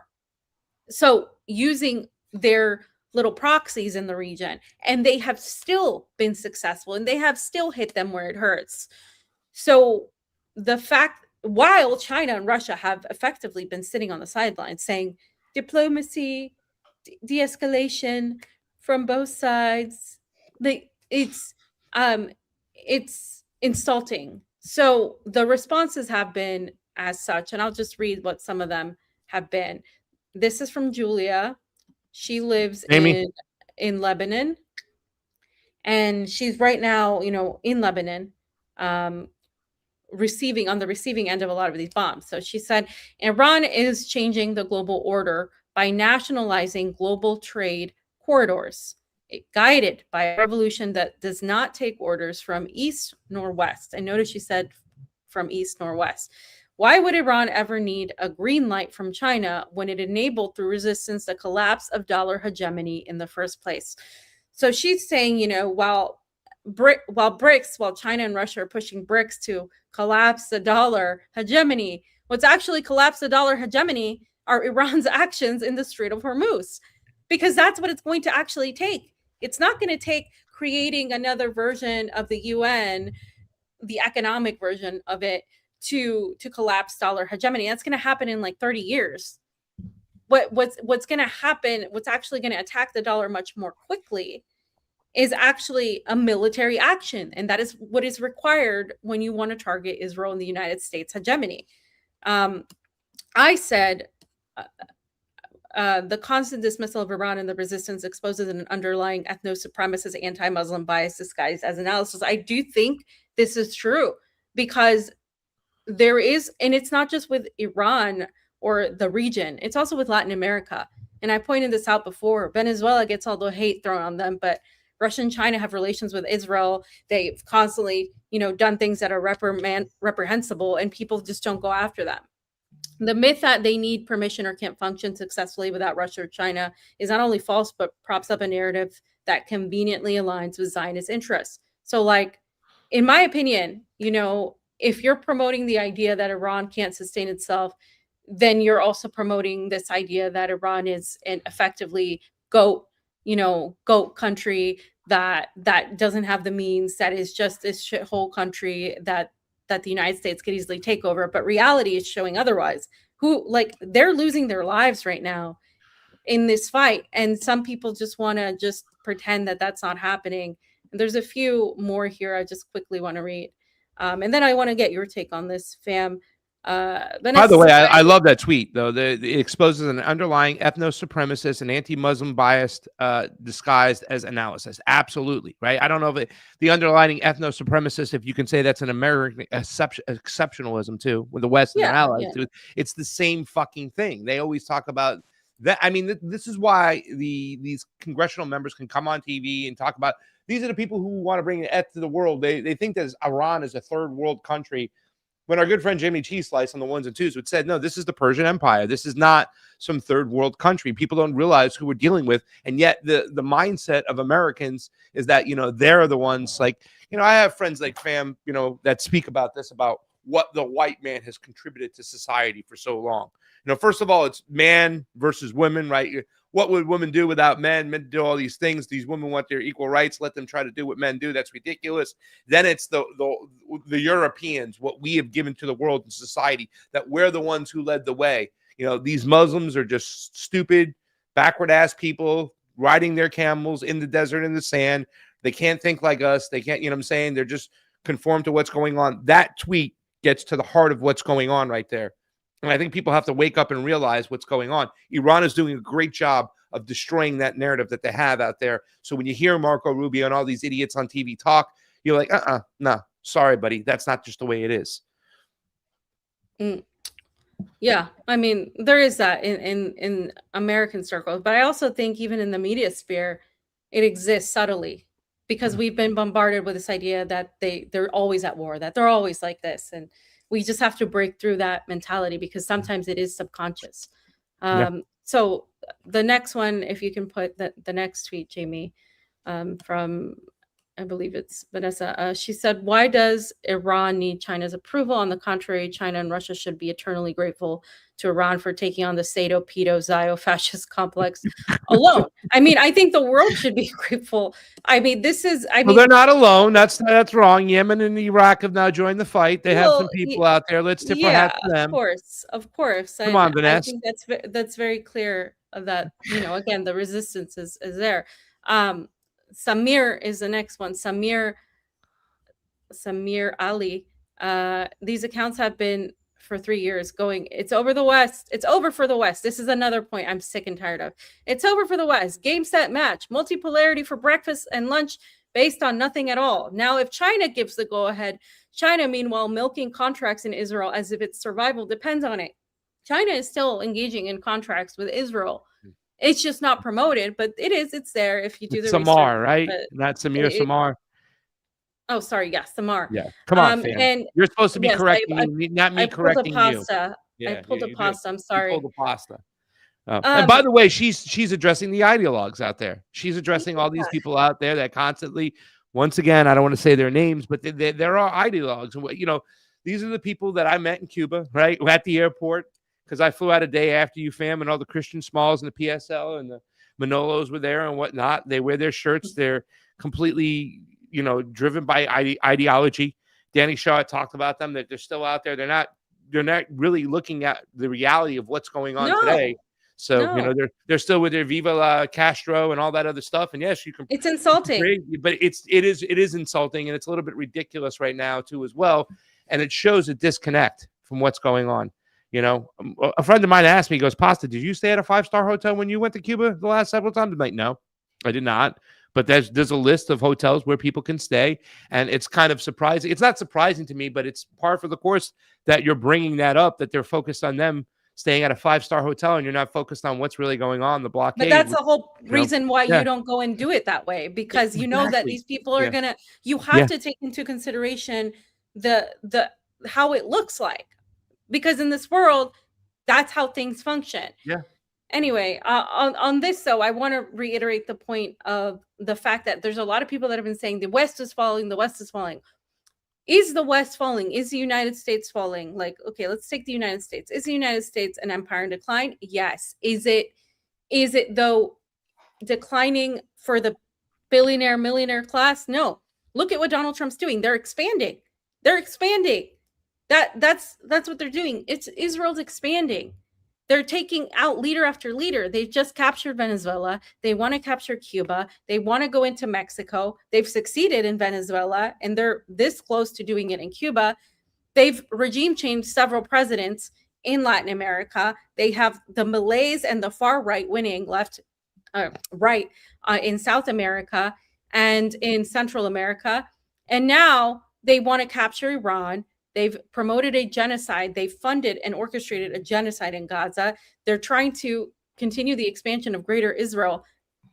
Does that look like the predator class is collapsing? No, it's just being transformed into its next iteration of more of an international class. So it's very difficult to explain that to people who think the United States it's in decline. The people of the United States, for the working class in the United States, yes, it's a decline. For the regular person out there that's working or being laid off or paying $5 for gas, that is an empire in decline. But for the defense industry, for the billionaire, millionaire class that are making money off this war, that's not a decline. It's an expansion. So people need to understand that. And it's a very different perspective that I think we're given by a lot of these people that say the West is falling, the West is falling. I'm not looking at them failing. I'm looking at them winning in a lot of aspects. If Iran is literally the last domino. If Iran falls, what we're going to face is just very dark and dire. I just can't stop emphasizing that. If Iran falls, the world will also fall with them. So the last one, and I think this one is just Marwa has a way of putting things together that is rare. She says there's something almost comical about the way people fixate on Russia or China. There is something almost comical about the way people fixate on Russia or China, as if they are the center of everything, while Iran is quite literally facing sustained pressure and strikes from the West largely on its own. Even now, amid the ongoing 2026 Epstein regime global war against the Islamic Republic of Iran, major powers like Russia and China have offered rhetoric and limited backing, but stopped well short of direct involvement.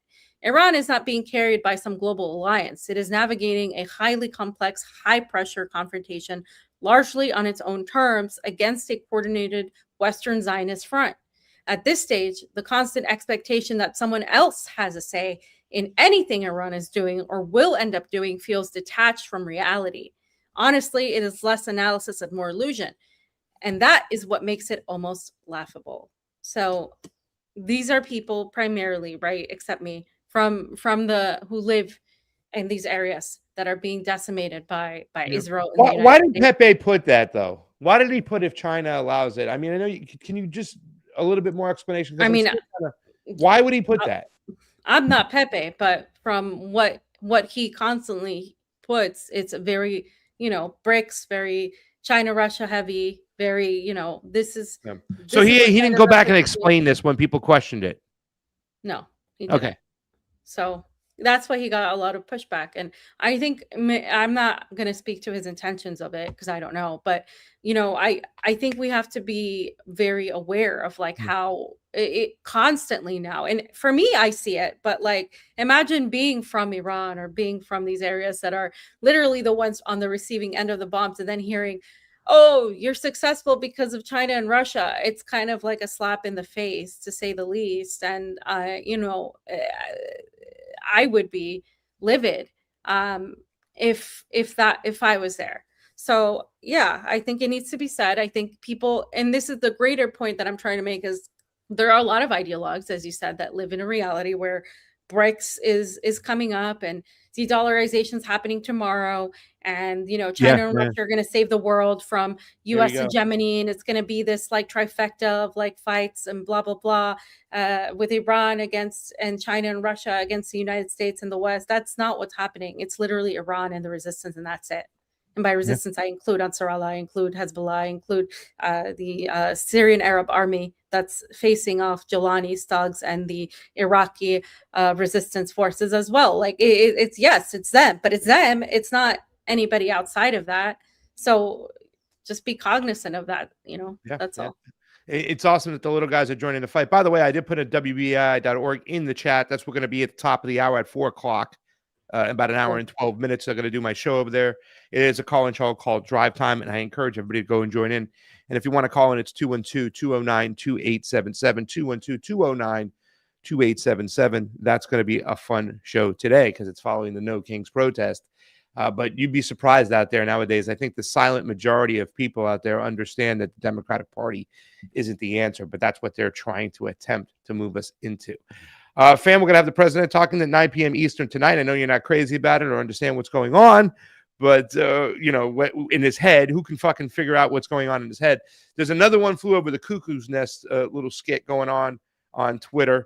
I saw with Nurse Ratched and Donald Trump talking his talk inside of a sane asylum. Let's see. I'll pull it up real quick. I haven't watched it yet, but somebody was telling me about it. And we can end the show with that.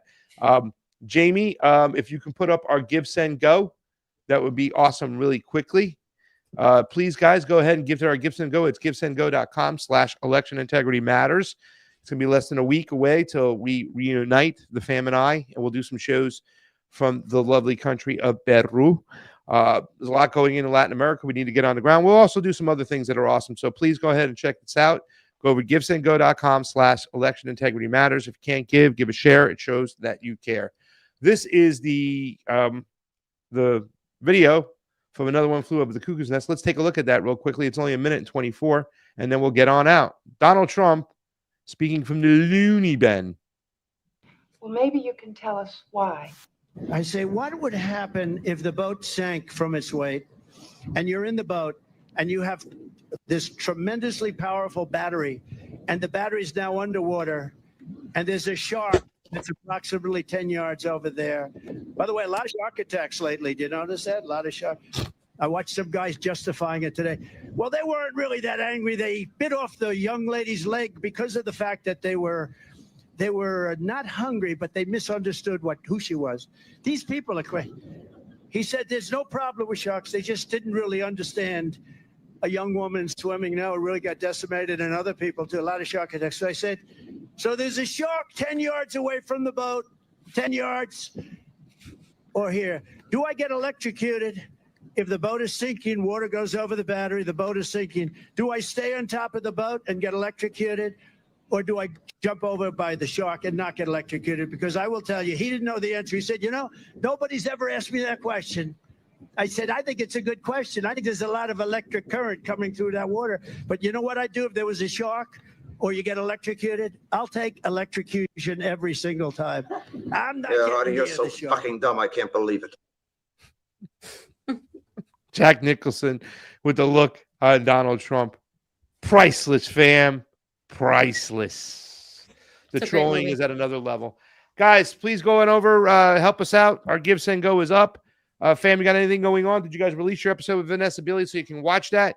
And I wouldn't mind setting up a panel please with Vanessa, you, Derek Bros. I know Steve will want to get involved. He's been voicing his opinions out there lately. I'd rather have Ryan and Derek and Vanessa and I. If I can know do you so. would.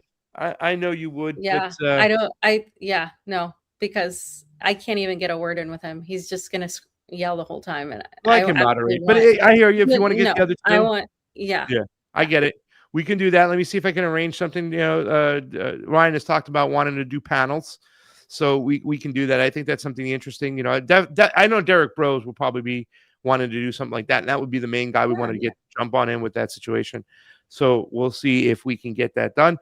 Maybe we can get Marwa on the show. Do you have a connection with Marwa or no? of course. Let's see if we can get her on the show. I think that would be awesome too as well. So guys, thank you so much. All the links down below to help us out are there in the description of what's going on. All the ways to individually help, all the ways to unilaterally help. It's a multipolar network over here in the TruthWire, right? With multiple fashions. And we're going to get on the ground and get you the stories that you need to hear. So thank you so much for helping us on out. Fam, any last words?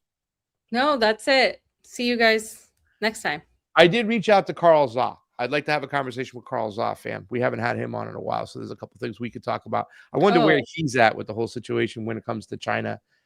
He's just pro-China as can be. There's no China is the greatest Danny in Haifong, the entire world. Yeah, there's no. I mean, I if you have him on, I'll bring Vanessa on. We can see it. Let's see. We have to have these conversations. Look, if you haven't checked it out, we did have a COVID panel. Ron Placone and Lila Charles Lay were nice enough to come on. It was a very nice debate. Nobody went after anybody personally. There was no personal attacks. There was no talking of each other. I thought it was a great discussion. It was the very beginning. Matt Weinglass did it with me. We still have Edwin DeJesus ready to come back when he's ready. So we're going to continue to have those conversations because it's really important, because that's also tied in the medical movement, right? You talk about big pharma is tied into what goes on with the military-industrial complex. You cannot deny the relationship with DARPA and Moderna. DARPA pretty much funded Moderna's, their vaccine testing and whatnot. So, I mean, you can't deny the military tied into the big pharma too as well. So that's another conversation. Jayme, why don't you close out the show with what you got? We want to thank y'all for coming on. We'll be back Friday. So if you want to watch the show Friday, come on over Friday. If you want to help out, go to the Give, Send, Go. Thank you so much for listening. For Craig Pasta, Jardula, Fiorella Isabel, Jayme CheeseSlice on the ones and twos. This was Truth Time. Truth out. We'll see you Friday. Bye.